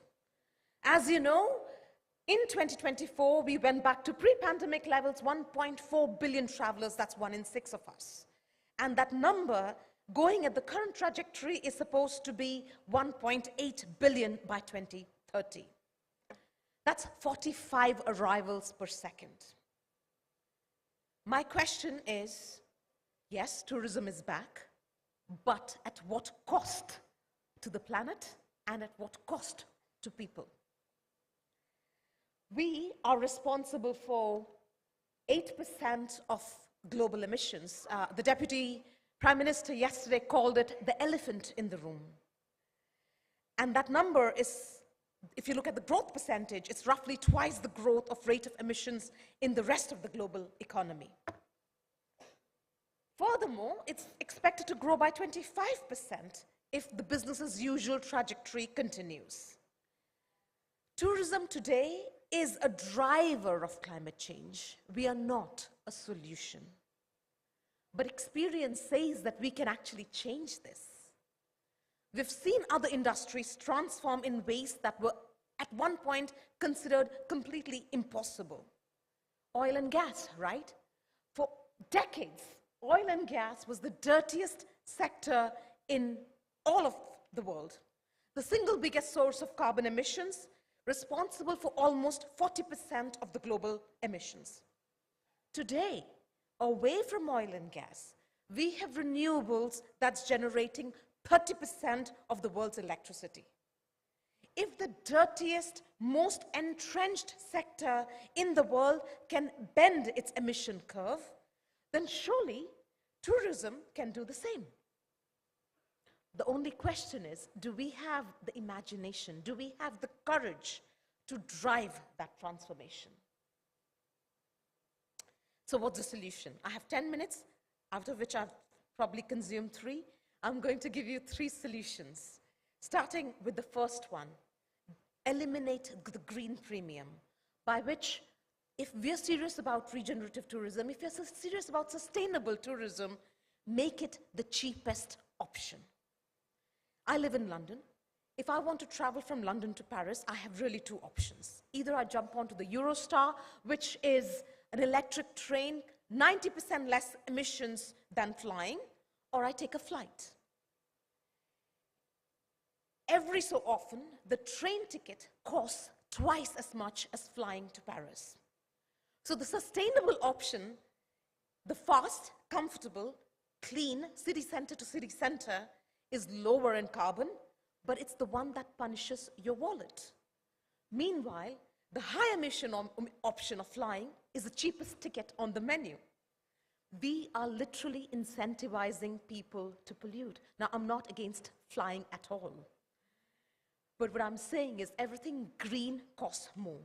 Eco-hotels cost more. Train tickets cost more. Organic local food costs more. Local tours that Justin organizes, which he is going to talk about, is going to cost more. Bill Gates calls it the... there is Bill Gates. Bill Gates called this the green premium. And as long as that premium exists, most people and businesses will choose the cheaper option, even if it's dirty. And this is unfortunate because there is tons of research which actually shows that people want to travel better. 76% want to travel in a way that is more sustainable. And 80% of people actually would pay at least a 10% premium. Even in today's world, there is a cost of crisis which is actually taxing a lot of people if they know that it's actually being climate and people positive. This is where governments need to step up. We need governments to direct money to subsidize the clean choices, renewable powered hotels, electric buses, ferries, sustainable aviation fuel, and local low-carbon supply chains. Reward travelers for choosing better and cleaner. Because price signals matter. They change how people move. Now, solution number 2. We need to change how we communicate about climate change. The challenge of moving from sustainability to regeneration is not just about science, it's not just about funding, it's not even about public policy breakthroughs. It is just as much about communication. It is too late, it is all doom and gloom, is such a dominant myth in climate. And it's propagated by climate skeptics to a great extent, but it actually holds back climate action. Look, climate change is a very complex and difficult problem. People don't understand climate change. People are scared of climate change. And unfortunately, what happens, it's typically a very boring scientist who is standing up and talking about, oh, if the temperature of the Earth's atmosphere goes up by 2 degrees, there is a real danger that there is a meteor that's flying somewhere high in the sky and it's going to come and it's going to hit us, and there is a 100% probability that we're all going to die. I mean, the message is very important, but the delivery is so poor that the people who are listening are so bored out of their wits. By the end of it, they're like, please, meteor, come and hit me because I can't take this anymore. We need to change how we talk about climate change. You can't go around telling people there is a 100% probability they're going to die. If you want solutions for climate change, we need to make climate change sexy. Let me say that again. We need to make climate change sexy, and we need to make it digestible. And this is important, guys. This is the largest selling calendar anywhere in the world. This was an effort by Australian government because they realized unless they make it exciting, aspirational, interesting for the young people to listen, they are not going to be able to raise awareness about the wild bushfires in Australia, which was killing people, displacing people, and disrupting livelihoods. Let's make climate change sexy. Getting to zero by 2050 might be the most difficult climate change humanity has ever taken on. And in this quest, political action or lack of resources is not our biggest enemy. Our biggest enemy is societal indifference, and this changes societal indifference. It becomes something like a bit of a story that gets everyone excited to participate in it. Solution number 3. Call out on greenwashing every single time you see it, every single time you hear it. This is the fun part. Search for sustainable brands, regenerative brands, have gone up by 420%. Over 50% of the world's largest companies are committed to net zero. But guess what? 1/3 don't even have emission reductions as a target in place, and only 18% of them are on track to reach their 2050 goals. And what's more fun, 75% of executives said their organizations will be caught greenwashing if they were investigated thoroughly. No surprises, that European Commission found that 42%, that's nearly 1.5, 42% of green claims were exaggerated, false, or deceptive, and greenwashing is happening at an industrial scale. Greenwashing is a bit like Coca-Cola saying Coca-Cola has come up with a new brand, Coca-Cola Life. I mean, you'd probably lose a few years of your life if you had too much of it, but it's the same thing, you know. Listen, I know this is controversial, but act now commitments and plans for 2030 or 2040 look great in boardrooms and pitch decks, but they also hide the reality of inaction. So call out greenwashing when you see it. My time is up, so I'm going to finish by saying that the most important thing for any solution to work is to bring back real leaders. And that's the good leaders, that is the real leaders, that is the leaders whose contributions and missions go beyond their industries, company roles, and above all, self-interest. I mean leaders who have a strong drive to really change the world. For the longest time, tourism has taken from the environment, from the communities, and the people. And as industry leaders in this room, it is our job to make sure we flip that script. Thank you very much, ladies and gentlemen. Thank you, Dr. Aradhana Koala, the Chief Executive Officer and Founder, Aftermind Partners, United Kingdom. Up next, please welcome Ms. Wanvipa Thompanumat, Chief Operating Officer, Lookalike Thailand. Hello, everyone. I'll change a little bit. Maybe I should stand on this side because I think I look better on this side and with the screen. So just a little bit about what I'm trying to move you through. My presentation is that you have been hearing a lot of big picture for yesterday and this morning as well. But let me share a little bit about what I'm trying to do as a small person as a small company, as a very micro SME in Thailand, that we're trying to move toward regenerative tourism. So first of all, let me share a little bit about why Thailand has been pushing rural tourism, community-based tourism, regenerative tourism. One other thing is that, you know that Thailand has been relying on so much on tourism industry. We gain a lot of income, we gain a lot of tourism receipt each year, but the only concern, not the only, but one of the most concern that we have is that the leakages and how we're going to bring the benefit to the local people, to the local economy. So that's why we always push the policy of community-based tourism in order to empower the local communities so that they can yield the benefit from tourism. But let me share with you how I'm transformed myself through the journey of pushing the rural tourism in Thailand. I've been in the industry for the last 25 years. Maybe I look younger than that, but I start by being a small tourist, like backpackers traveling around the world. And I faced one of the most concerning questions, like, how can I get the experience, that authentic experience with the local people anywhere I go?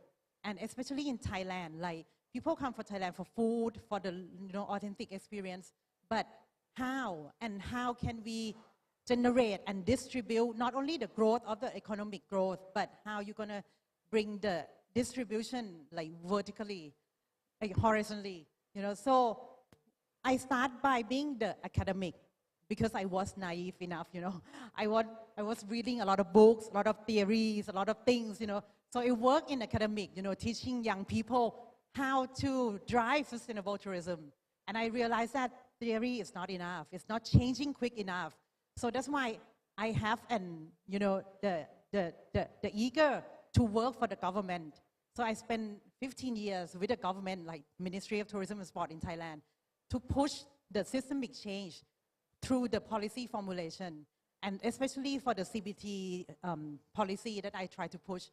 And then I succeed, like Thailand has been launching like CBT, everything about community-based tourism, like policy, the digital platform, everything, And I see the pain point that the policy support is not enough. The ecosystem is there, but one of the big change maker is how to drive the demand. We face with a lot of community-based tourism oversupply. We have a lot of community that ready to be response to the need of the tourists, but we don't have enough seller. We don't have enough market for it. So that's why I recently joined and established with my friends called Local Alike. We are established as a social enterprise, not the normal company or tour operator, because one of the things is that we are registered to distribute the impact investment, impact report every single year that we do. And that's why we are the small people. We try our best. This is our belief that if we propose good traveling, it will be lasting impact, That's why we work with local communities, like 200 communities around Thailand, to try to present to the world. And this is our business model. I see the pain point when I work with the academic, with the government, that one of the things is that we don't want to wait for every single year budget, So that's why we develop the solid business model, because we believe that if ourselves and the local community have the solid business model, they can move around by themselves. They can be resilient by themselves. They don't need to be, dependent with anyone, So what we offer is that we do the development with the local communities. We do the tour because we want to present the ready community-based tourism to the world. And we do the marketplace, online marketplace, because we believe that we cannot work with every single community by ourselves. We allow them to go directly to the customer by themselves through our marketplace. And then every 10% of our profit goes back to the CBT funding so that we can go on with the community-based tourism development by ourselves.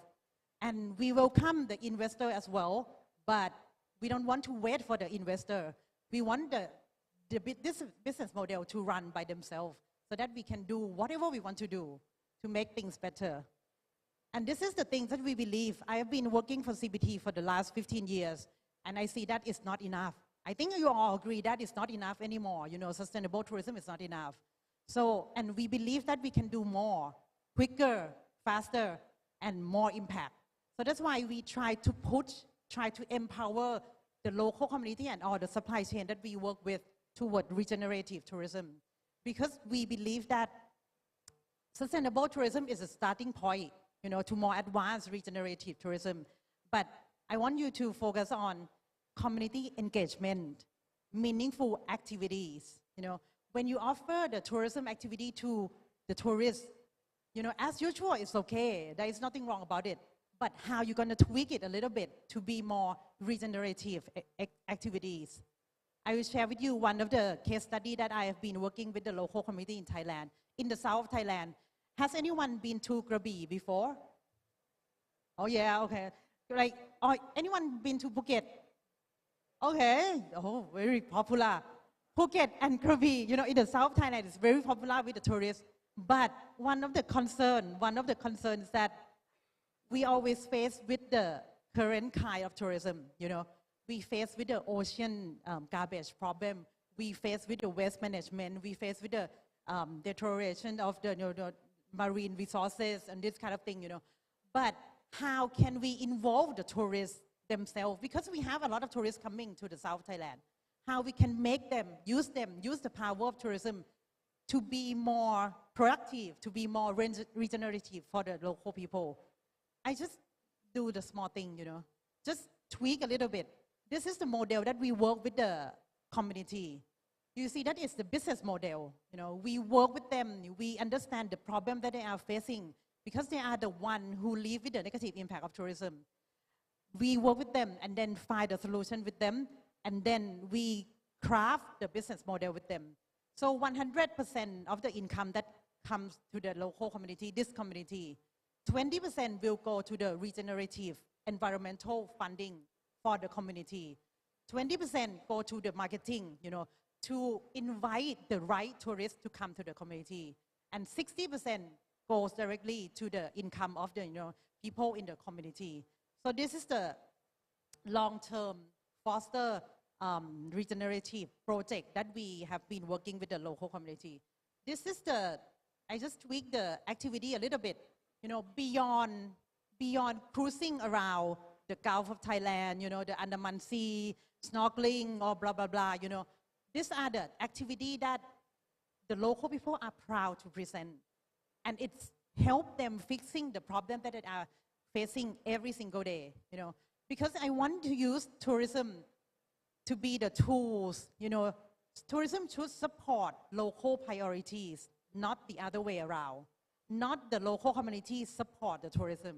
So that's why these are the activities that, you know, the mangrove, trail and trees, aquatic animal houses, waste management.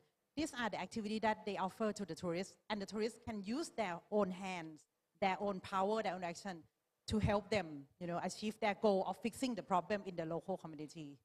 These are the impact that real happening in the local community. We collect the impact every single year. Because we are registered as a social enterprise, we need to report this to the government in order to get the incentive from the government, you know. Luckily in Thailand, they have the social enterprise law that support with, you know, tax deduction and everything.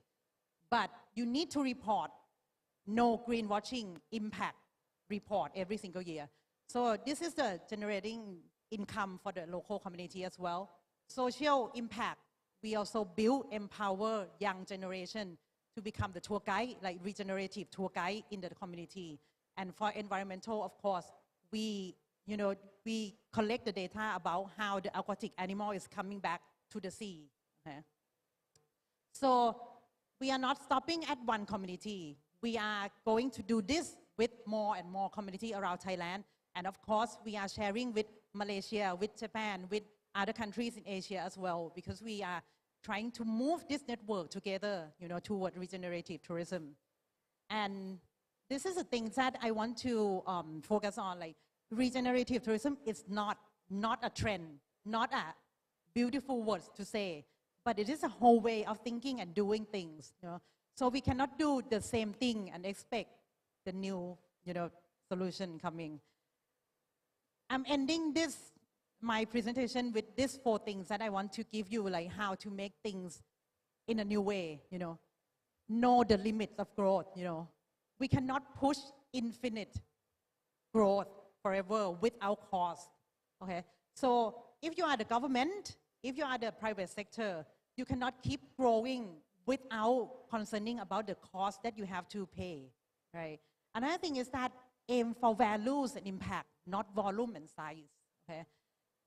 Measure things with the impact, with the value, with the local communities, okay? Not only the money, or not only the numbers, but seeing the smile, the happiness in the local community as well.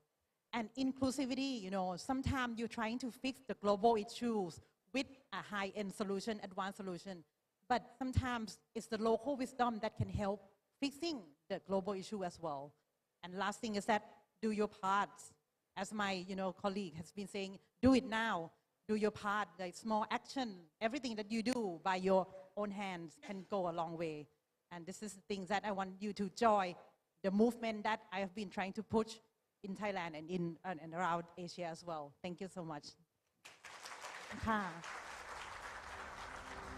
Thank you, Ms. Wanvipa Panupan. ขอบคุณค่ะ Up next, please welcome Mr. Justin Vaz, Executive Director, the Habitat Foundation, Penang, Malaysia.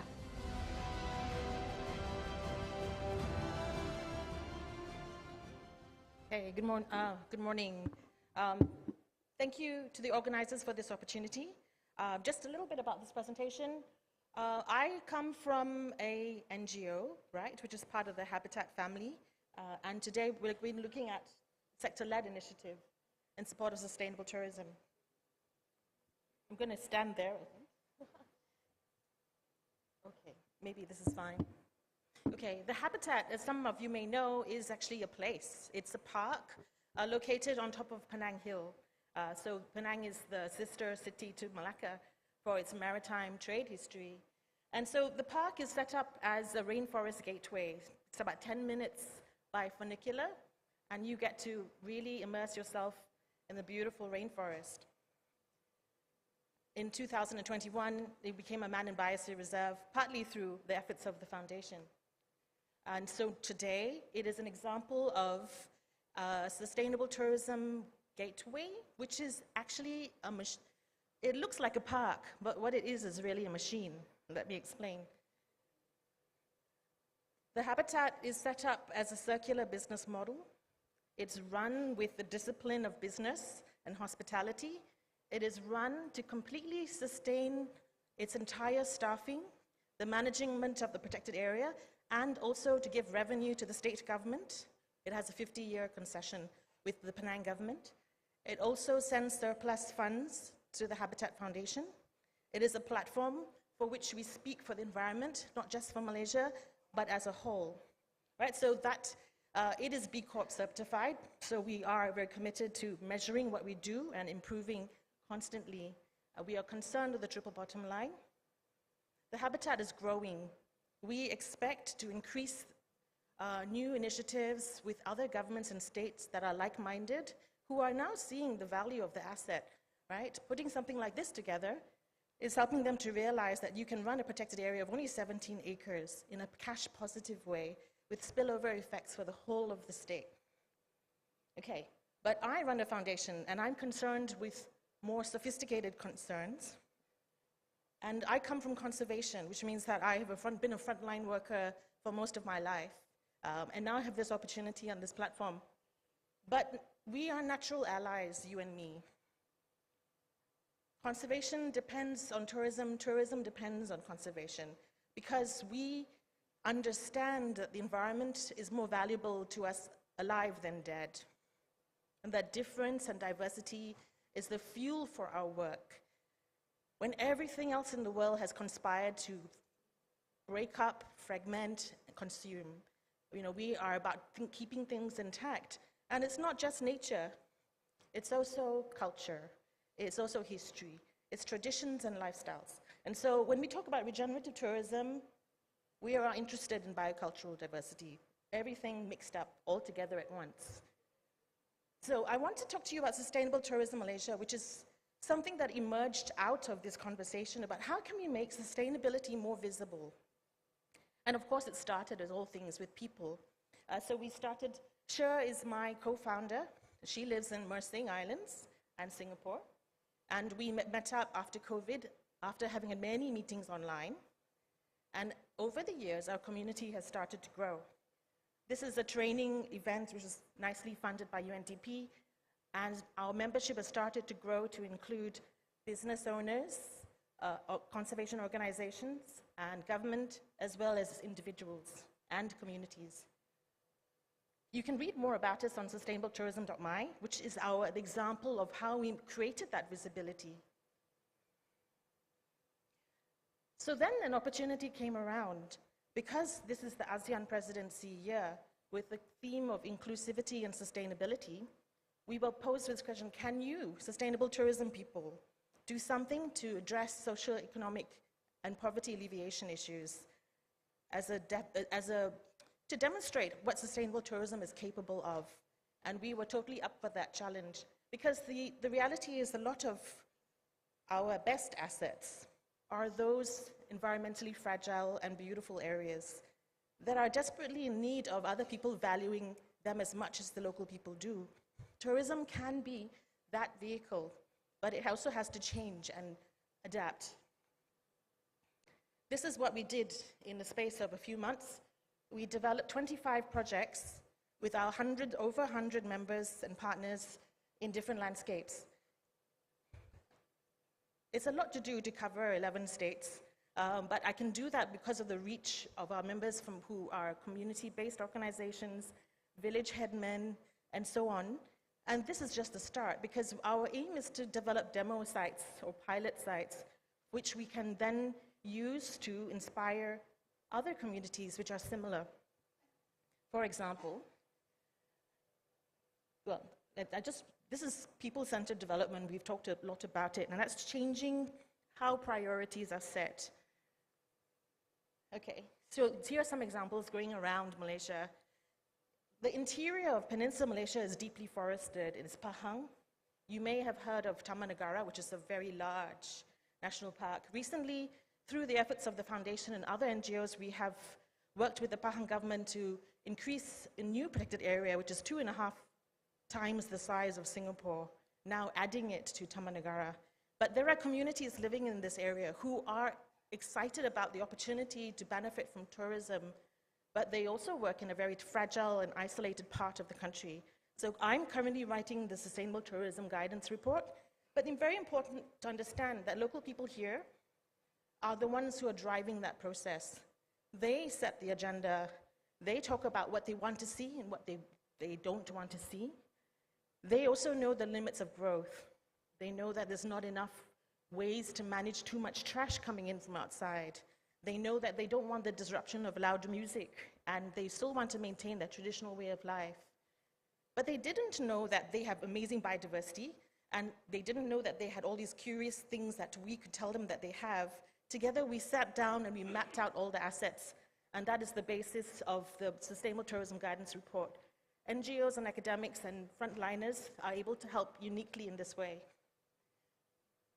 Mersing is I really liked what was shared just now for the Thailand case. Sometimes the solutions are very practical and very local.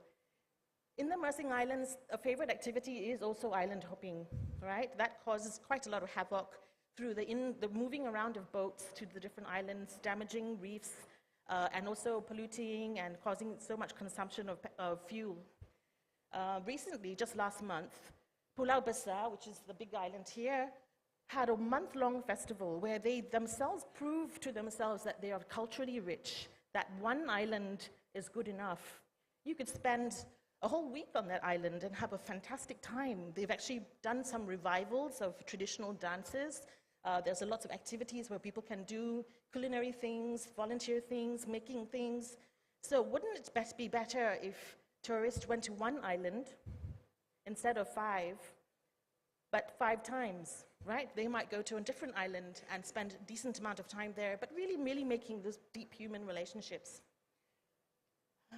Last month, we had the Taiping Film and Heritage Festival. Taiping is one of the oldest towns in Malaysia, and it has incredible built heritage. So the innovation of the Heritage Society in Taiping was that we combined things like the museum, which was built in the 1880s, to showcase the talent of the Taiping people. And they were totally very amazed by what they put together. Of course, we're also mapping their natural assets, right? So that we have to map these out so that we can then develop them and train the tourism community to really provide the value-added experiences. This is another place that we've been working in Perlis, on the border of Thailand on the north. And this is about the tin mining history of the early migrants that came from mainland China and the hardships. So what you're looking at is industrial heritage of tin mining life. And now that's been refurbished with exhibitions that honor the forefathers of that community still living there, and lots of enhancements going on. There was a comment about public-private partnership.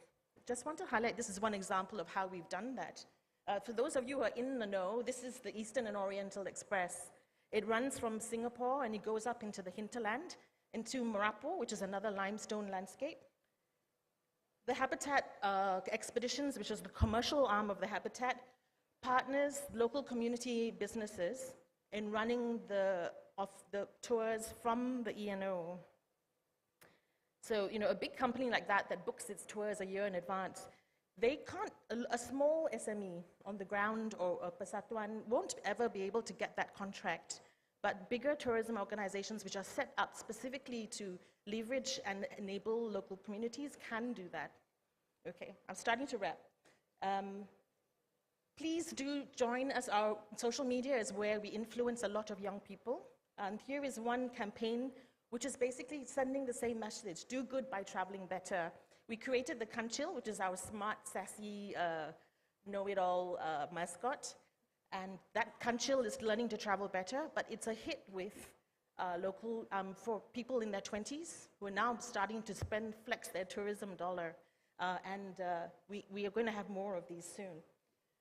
So, just to wrap up, the regeneration, according to Anna Pollock, who's also an idol of mine, nurturing the conditions that enable life to thrive. And that could be natural life, but also business life and community life. It suggests the fact that we are mutually reliant on one another, right? So all of us need to understand that we all have a part to play in the ecosystem, and we should be in conversation constantly, and that's where we open up the possibilities. You can have this presentation. So when we are doing placemaking and working with local communities, we never ask, how can we get more people here? We never ask that, and that has been sustainable tourism, limiting the impact. We always ask, what does a good future look like for you, right? One where people don't have to migrate to cities to earn a living, but we can live in the bosom of their community and live whole and meaningful lives. And so this is what I want you to say, because in some ways you are a host to your own country. All of you are the VIPs in my book, right? How you act, how you enable, how you empower, how you make policy, and how you include is how you become the host, and that is regenerative tourism. The last thing is, please make space. For those of us who are building destination development, capacity building, empowerment, consultation, working on the ground, all those things are so important, but if we crack the code on that, we can bring so many wonderful pockets of Malaysia to the public. I showed you the train. We have a fantastic train network in Malaysia, and it goes through all the small towns. Later on, you can look at the video about small towns, but those are places where we haven't yet opened them up, but how charming they are if you were to explore them in a train-enabled travel. Okay. Thank you. That's my presentation. All right.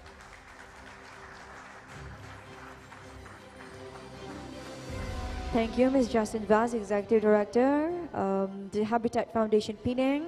All right, we're going to begin our first panel discussion. I would like to invite again our moderator and panelists, but before that, Here are a few friendly reminder that I would like to inform every participants here.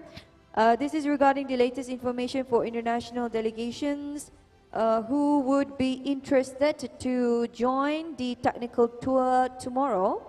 If you're interested to join the technical tour tomorrow, please be informed that technical tour would only involved with the Dutch and Heritage Trail Tour. And the international delegates who would like to join must be ready at the ground floor lobby of the DoubleTree by Hilton, Melaka tomorrow by 9:30 a.m. So I repeat once again to any of our international delegates who are very much interested to join the technical tour tomorrow, kindly be ready at the lobby of DoubleTree by Hilton at 9:30 a.m. And the tour will only involve around the Dutch and Heritage Trail Tour. All right, let's begin our panel discussion one. Please welcome once again Dr. Sergio Guerrero. And our panelists, Dr. Ardana Koala, Ms. Wanvipa Tom Panumat, and Ms. Justin Vaz up on the stage. Please welcome.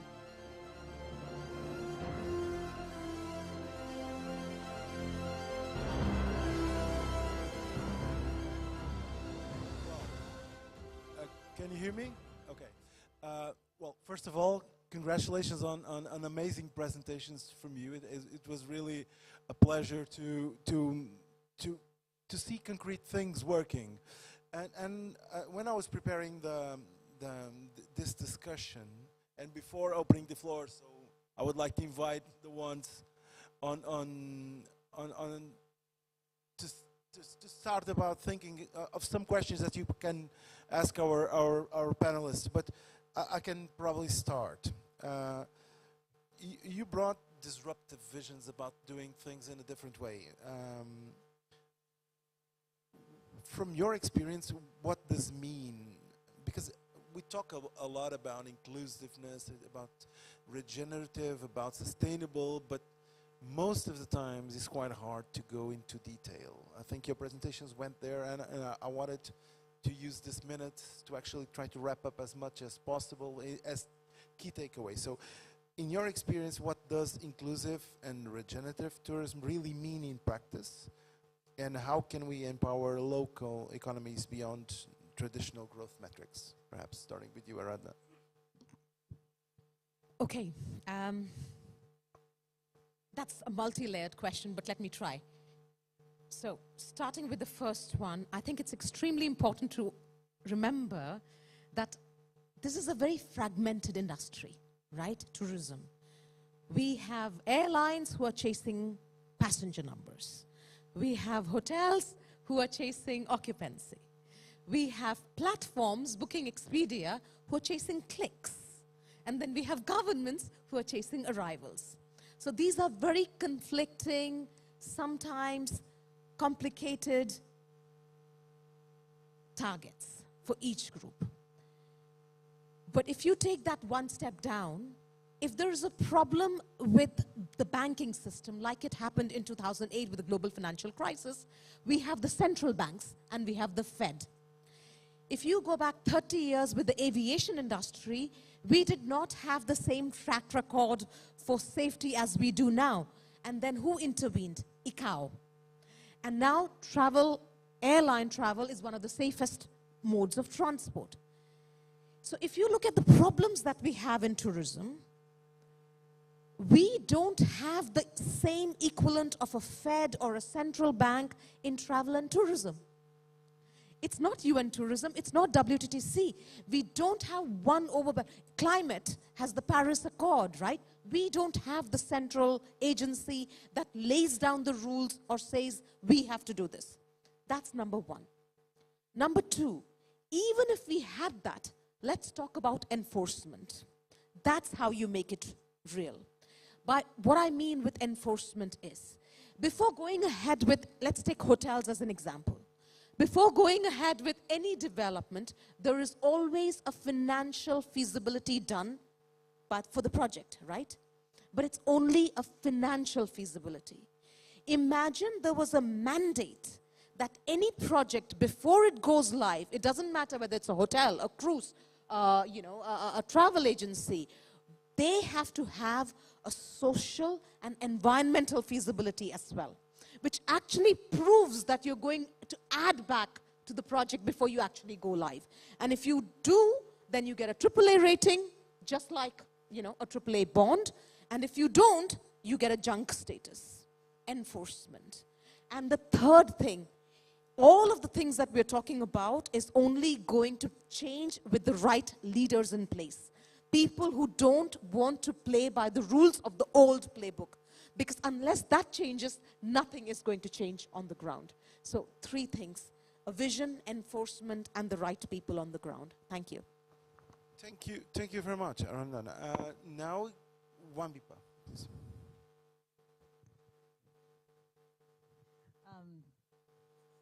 I think it's connected. Does it work? Yeah.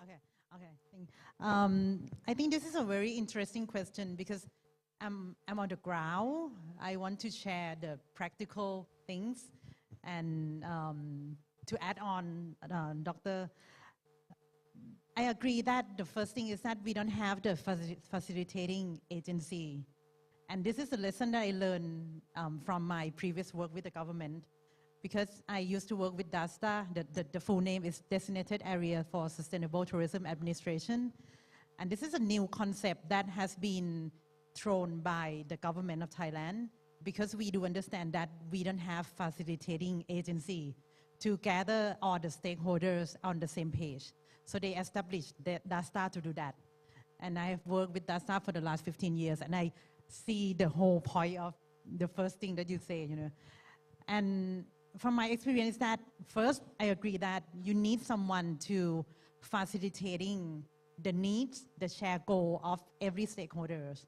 But in reality, to make it work, practically, it means that it comes down with the benefit sharing.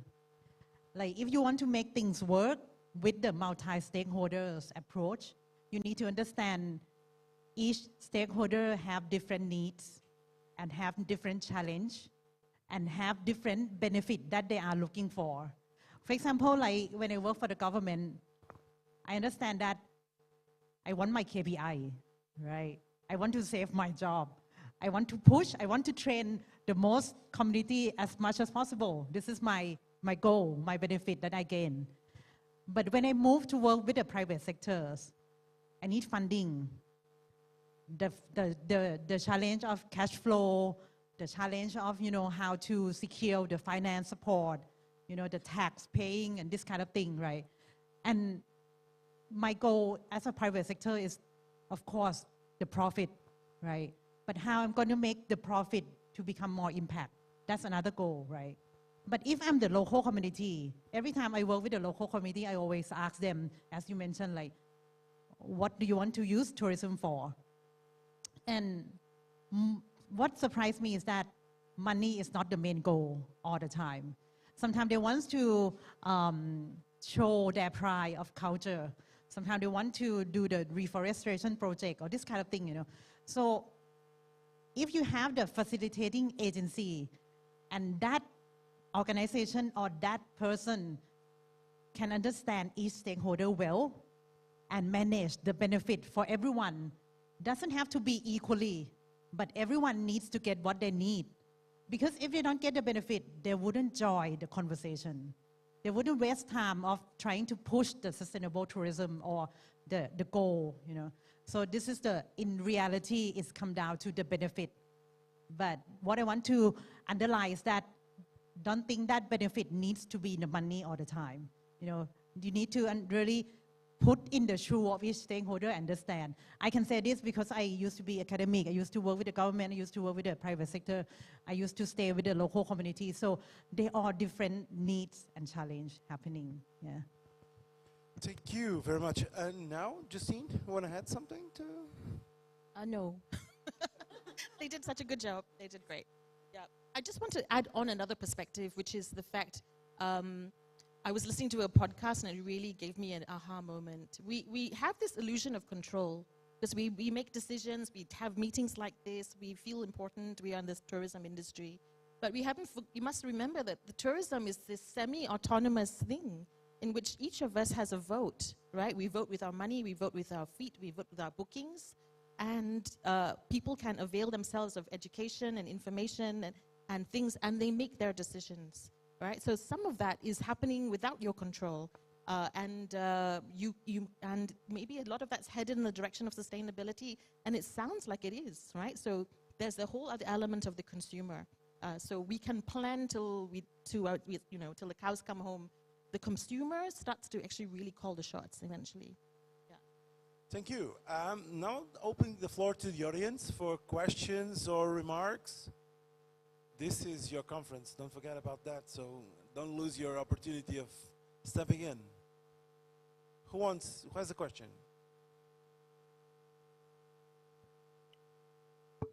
I know that we are the difference between the conference and lunch, but really encourage you. I have a little bit more to add. We talked about trying to understand regenerative, right? And I think that a big part of that is you should always have somebody else sitting at the table that you're at, and that's Mother Nature or the planet, right? What would she say if she was a stakeholder in your discussion, right? Because we always plan without thinking of externalities. And this should actually change the way that we do things if we do it properly. Thank you, Justina. I think it is an important stakeholder that sometimes we need to, we tend to forget. So I think it is absolutely important. I've loved your presentations in your discussions, and this first round brought me a few things here. But before going into that, I would like to, all your approaches were about working together, working like an ecosystem. And my question, I know this is not an easy one, which is who should start or who should wait for who? Who should be the enabler? Who should be the kickoff of the development process? Perhaps I can start with you, with your concrete projects, and then we go to Aranda. Because I have a question for you, very nice. Me? Okay. Invariably, people have already started, right? So in almost every landscape we have, people are generally very innovative. They've already made a start. But they often have difficulty because they are short of resources, or they may not know how to do things better, or people are not listening. And most times, the private sector, including tourism entities here, can do so much more.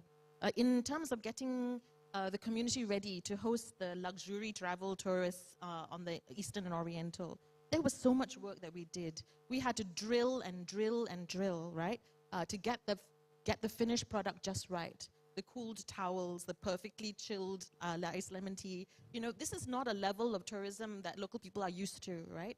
But it's something that we worked on together. And so it's really a collaboration. So we can start messily anytime, anywhere. It's just about collective intention and shared vision. Thank you. I have something to add. I think there is no classic template about who should start, but I think it matters more about who should be the leaders to make decision, who should lead the solution. And I think it's always going to be the local communities in terms of, because they are the one who live with the impact. It's their home. Like for me, when I work for the government shouldn't lead, honestly. We should be, government should be the ecosystem support to help all the stakeholder grows and lead by their own decision. Because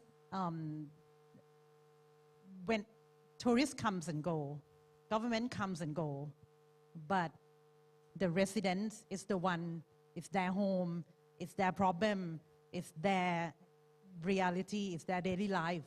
So we should shift the decision-making power to them and let the young people in the local community have their voice as well.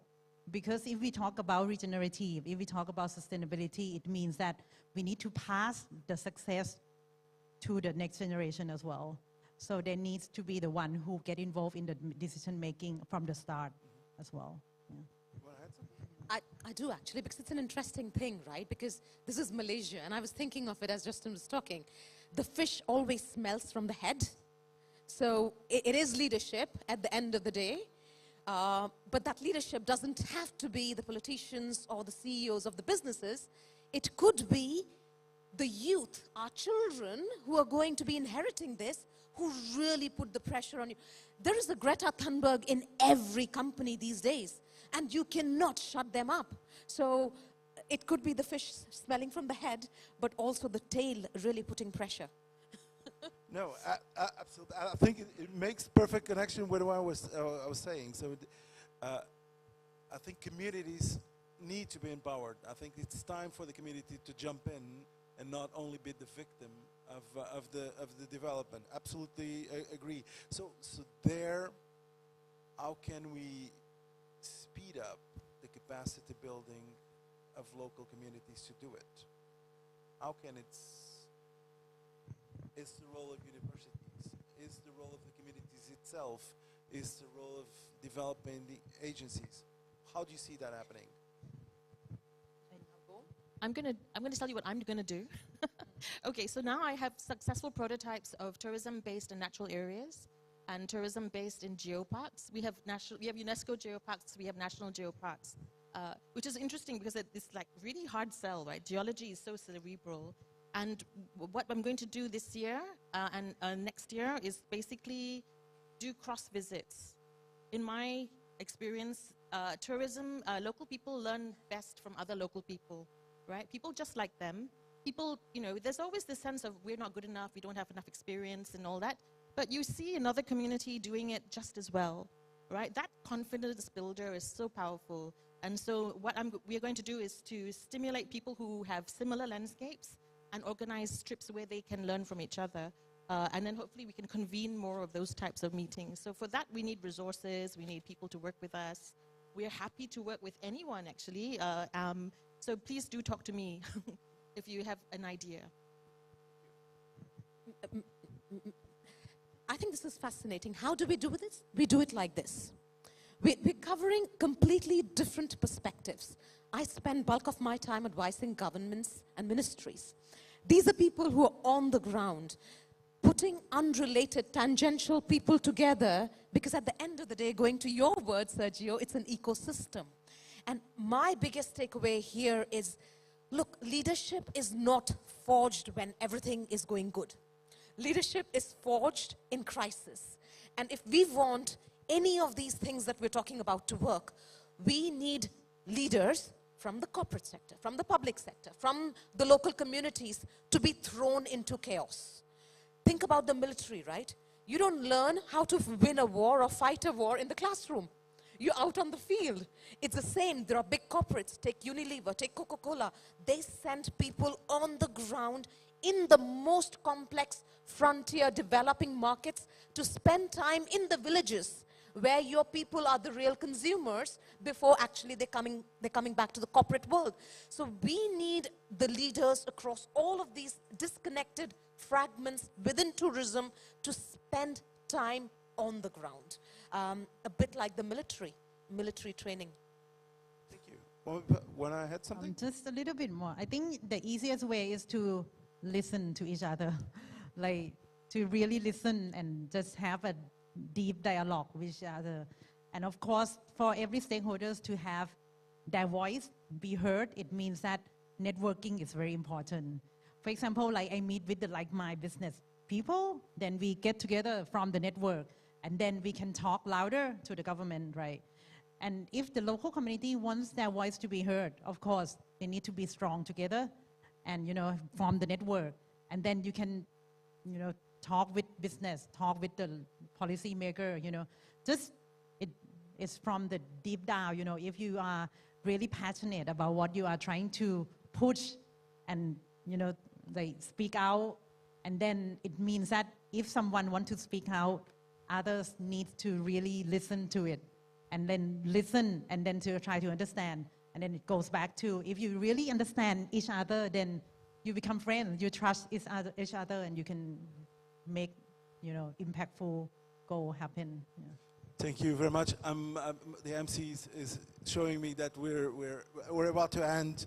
I just want to make two final comments. One is building on Arandana as I'm gonna steal your should climate change should be sexier. I think probably we talked a little bit about here about facilitation. I think what these brave women and men in destinations need is facilitators. So perhaps it's time for destination management really becomes sexier in terms of getting the attention of the role of both municipalities and both of states. That's what we're feeling in Europe. For many, many years, we were promotional agencies.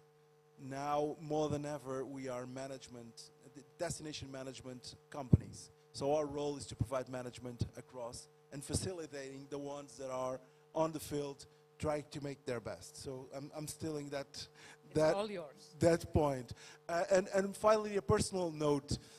When Amran put it, the Mentimeter, I've wrote it learning as the motivation to be here. It's not to be a speaker, it's to learn. And I was privileged to moderate this panel, and I've learned a lot in terms of what can be done and how can it be done with one word that makes all the difference to me. All these three ladies amazingly showed passion for what they do, and I think that's the key ingredient to promote this happiness industry. Thank you very much. Thank you. Thank you. Thank you so much. Thank you once again, Dr. Sergio Guerrero, and our panelists.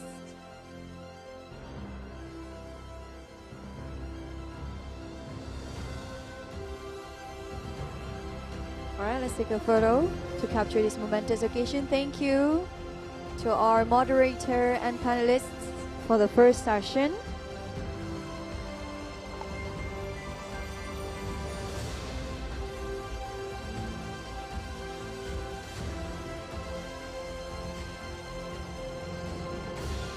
All right, once again, I would like to call upon Professor Amran for the next session. Please welcome.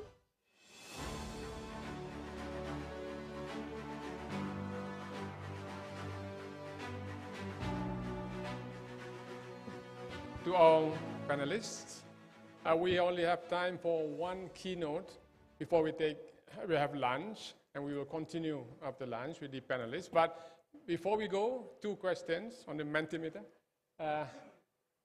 We have been listening. I hope we all understand what is the transformative agenda. Please, are we on track towards achieving the transformative agenda of tourism? Boom, boom, boom. Yes or no, or maybe? 5 seconds.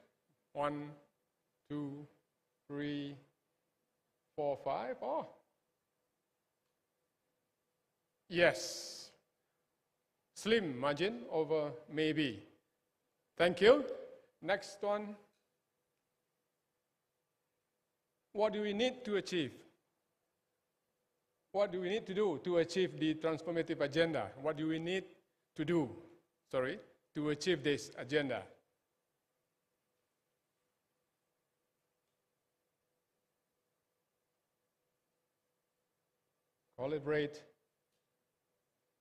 Collaborate seems to be number one. Commitment, cooperation. Any more are coming up? Great. Wow. Policies, awareness, 1, 2, 3, 4, 5. There you are. We'll share this when we upload. Okay, thank you to the panelists. We have time for one more. I think I pass it back to the MC. One keynote. Thank you. Thank you, Professor Amran. Okay, as Prof mentioned earlier, without further ado, we're going to proceed with our second session, From Policy to Practice, Scaling Sustainable Tourism. Our second keynote address, please welcome Dr. Dirk Glazer.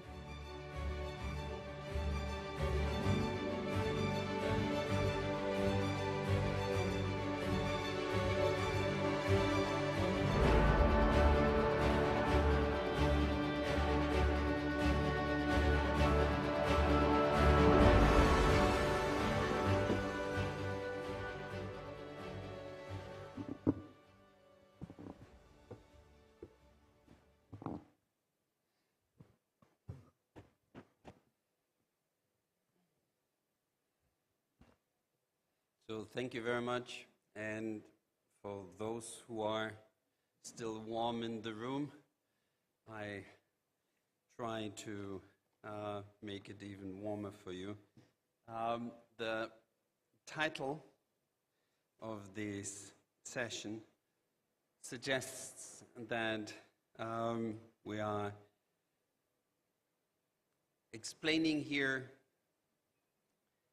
more in depth the role of tourism, how to advance implementation, but at the same time, the title of the presentation, which was given to me, is explaining, or shall explain, the role tourism can play in supporting the sustainable transformation of economies and societies. And at the same time, I'm asked and encouraged to explain the international dimension of this transformation. So what I chose to do, to explain from the privileged role we have as the Secretariat of UN Tourism, is to give you some of the insights of this tourism sector's global discussion, the challenges we face when we are looking at sustainability at national level, and then I will translate that and towards an interpretation of the opportunities we have to trigger this transformation in the tourism sector and through tourism in other sectors. So doing all that before lunch is the challenge, and I hope I will achieve that. And the very first thing, after I have explained now briefly,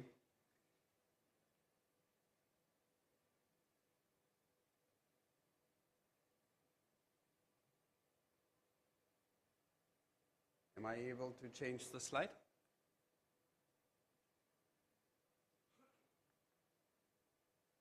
That is the first slide I wanted to show you.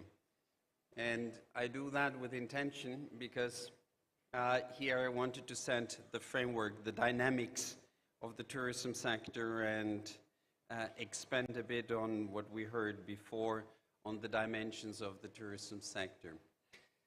Classically, we are speaking of tourism and refer to tourism in its international dimension, correct?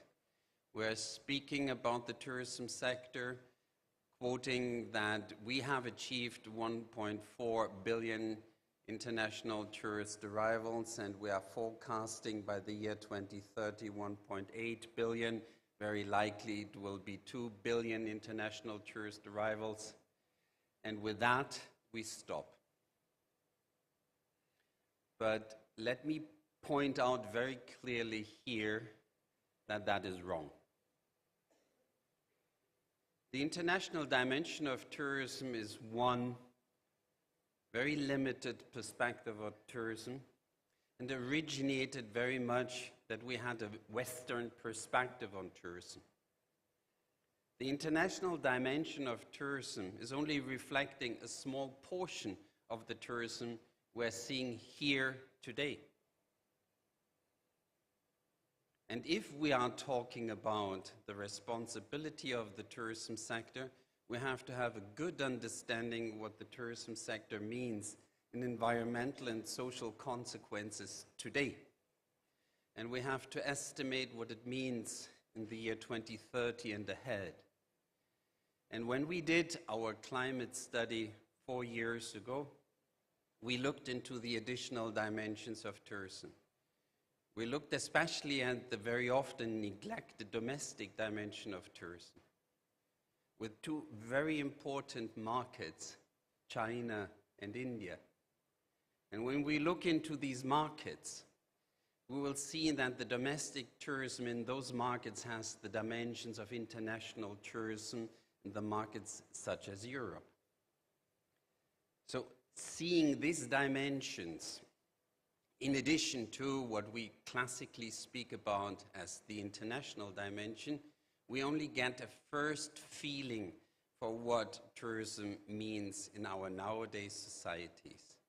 And you will not be surprised when I tell you now that in the year 2030, to which we very often refer to 1.8 billion international tourist arrivals, we are actually counting, and we published that, and we are repeating it since then, with 37 billion international, domestic, and same-day visitors.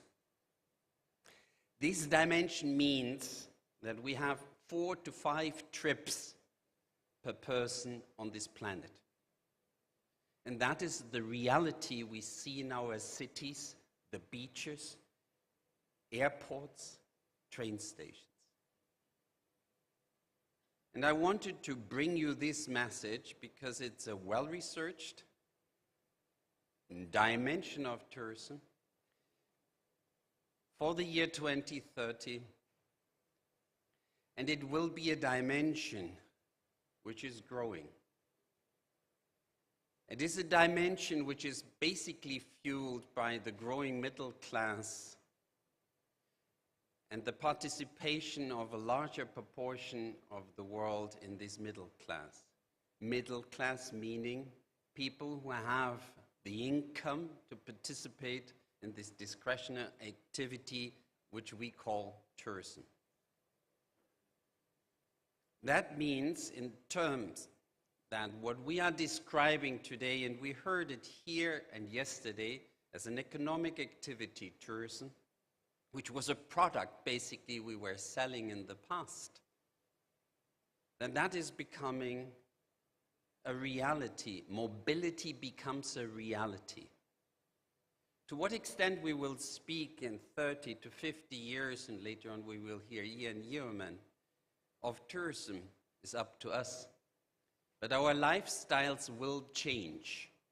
And we have to have this understanding today when we speak about the formulation of sustainability and objectives which we try to achieve in the tourism sector and through tourism, that we are dealing with these dimensions of mobility of society. Let me repeat it again. 3 to 4 arrivals, trips per year per person on this planet by 2030. So having left that clear, I can move on and give you a first oversight of actually how tourism is seen in national tourism policies. National tourism policies, these visions through which member states, national authorities are formulating how they wish to develop tourism for the next 10 years on average. On average, I say, because that is the average duration of all the national tourism plans we have analyzed and regularly analyze at Euro Tourism. That is giving us the opportunity to understand how member states plan for their tourism sector, how they interpret this tourism sector's sustainability to look like, and whether there is sustainability present in their national tourism plans and visions. So this is for us the desired development of the tourism sector as defined in those plans. We analyzed more than 100 of these national tourism plans, and we were very surprised to see that all of them, without any exception, refer to sustainability as important. That is right now 5 years ago. We recently recoded the entire system again, and we find this still being the predominant finding in all national plans.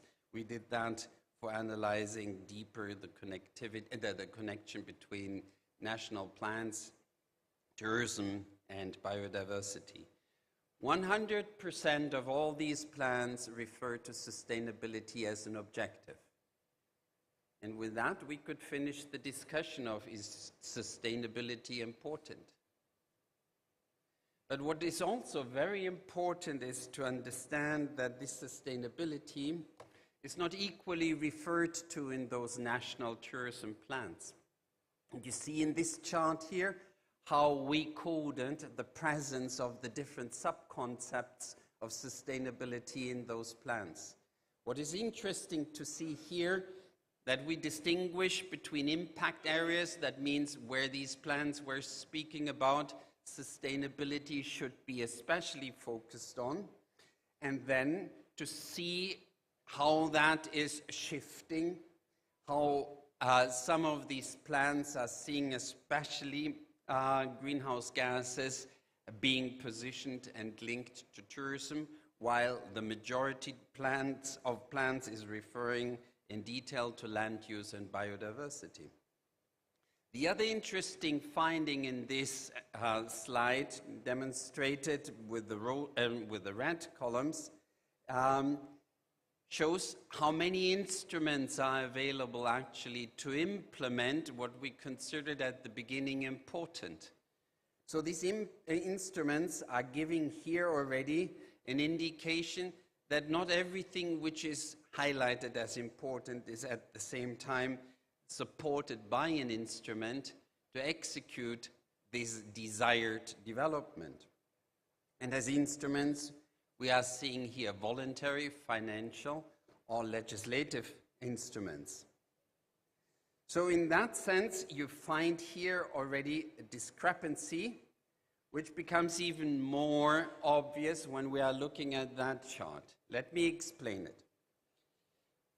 Action plans are, after the national tourism plans, those plans where we define then the objectives and support them with budget. 79% have budget lines available.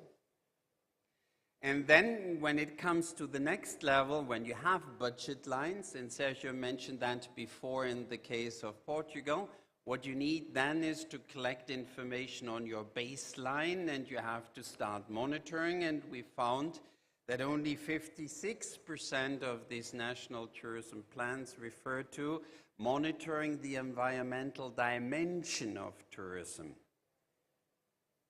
That doesn't mean that there was a holistic monitoring taking place, but it showed that the majority still has a purely economic measurement in place, while the environmental component of monitoring is present, but not so holistic as 100% commitment to sustainability normally would require. And the most important thing is the last. If you monitor sustainability, you need to report on your performance publicly. Because as we all hear and see and know, participatory approach is not only important in the formulation of the objectives.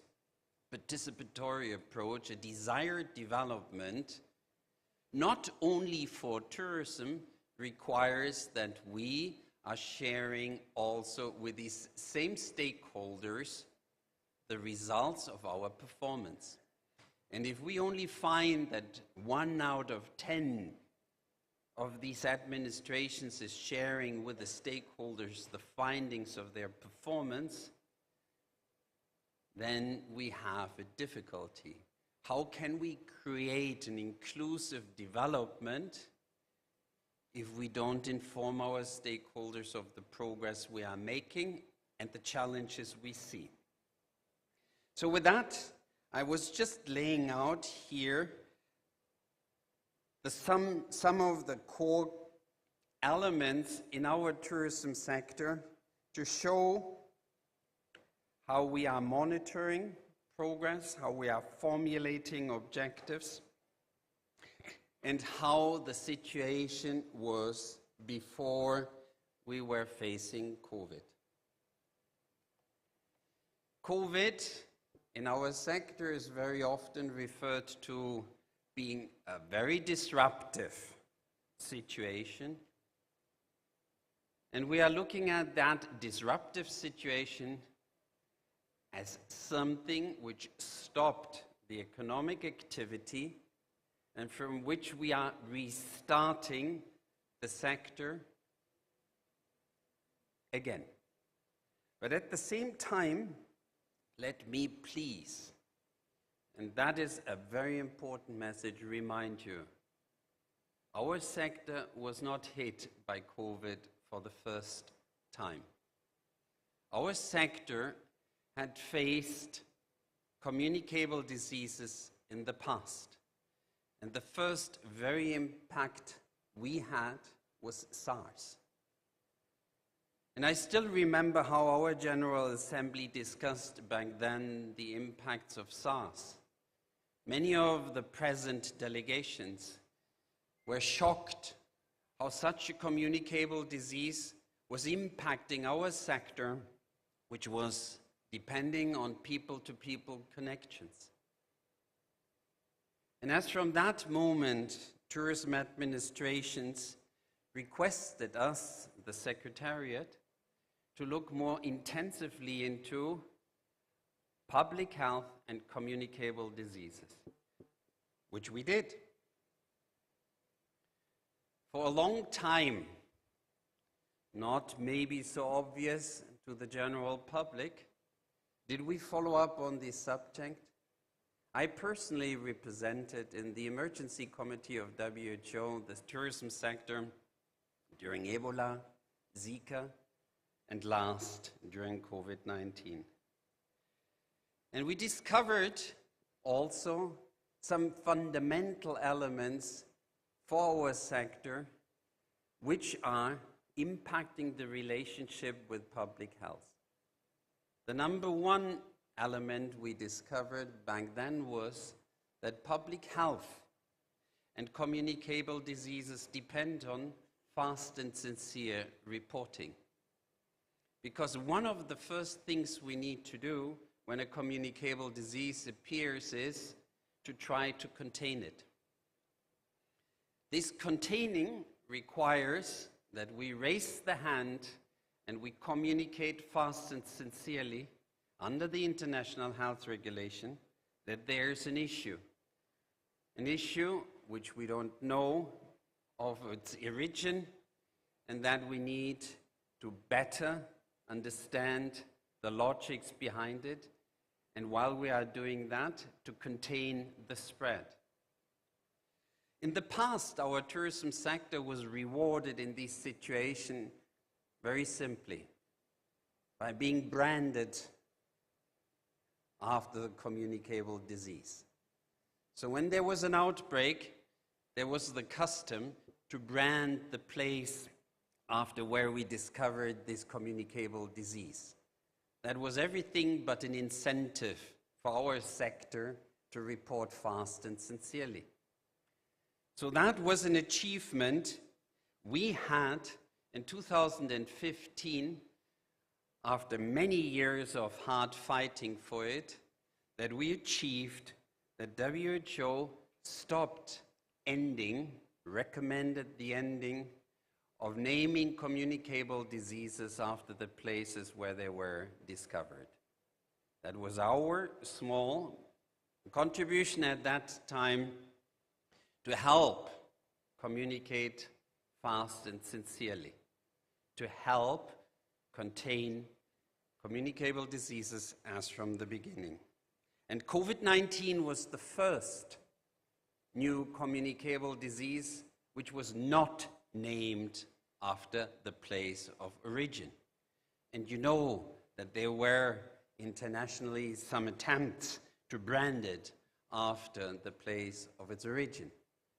I'm explaining this because you will see that there are links how the tourism sector is supporting efforts in other sectors and how unnecessary harm is taken away from the tourism sector to support something very important.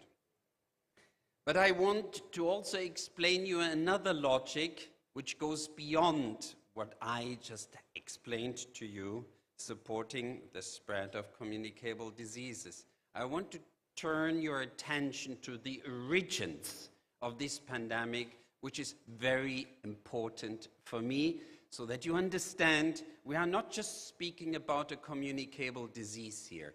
I mentioned it yesterday to you. Nature was talking to us. And that is important, and I showed to you here the publication which was making these statements I'm quoting from. In the past, and maybe until today, we believed that pandemics can only be stopped by containing and then later on developing after this containment phase a medicine, a vaccination, which helps us to stop and slow the spread of this communicable disease. But actually, as you will see, pandemics have their origin because of human activities and closing here the border to nature and animals, and to nature and animal life. So to overcome these logics of pandemics, we have to focus on the origins and not only on the medical solutions, which so far have been the present solution to combat pandemics. We have to focus and understand that those drivers of pandemics, of communicable diseases, are actually the same drivers we see producing climate change, the loss of biodiversity loss, agriculture, land use change, the expansion and intensification of agriculture. Elements we are discussing very often as disconnected elements, but they are interconnected. They are the basis of sustainable action.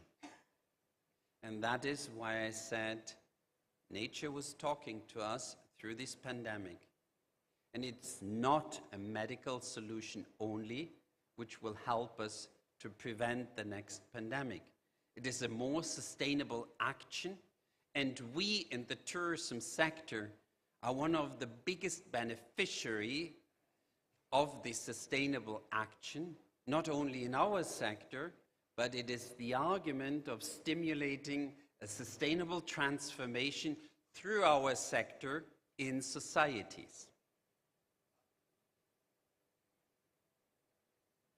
Now let me show you how towards the end of the active phase of the pandemic, we were formulating these principles into documents, and we explained here at an early stage then how these facets should be reflected in these recovery plans the tourism sector was formulating, and not only at national level, but also at international level. So here in the 2021 recommendations of the G20 in Rome, that was the first time that we had a wide global recognition of these principles of a transformation of the tourism sector in view of this enormous challenge we had faced with the pandemic.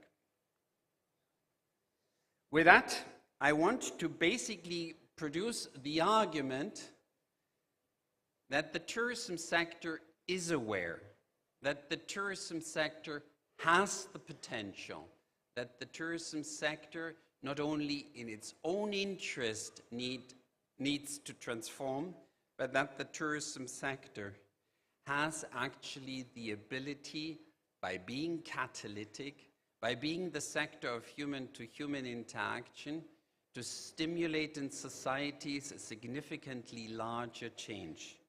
And that will make the argument, the most important argument we should remember from today. Sustainability is not a cost. Sustainability is an investment into the resilience of our own sector and of the societies we are living in. Mobility will increase, and with that, the need for resilience. I thank you very much, and let's enjoy lunch.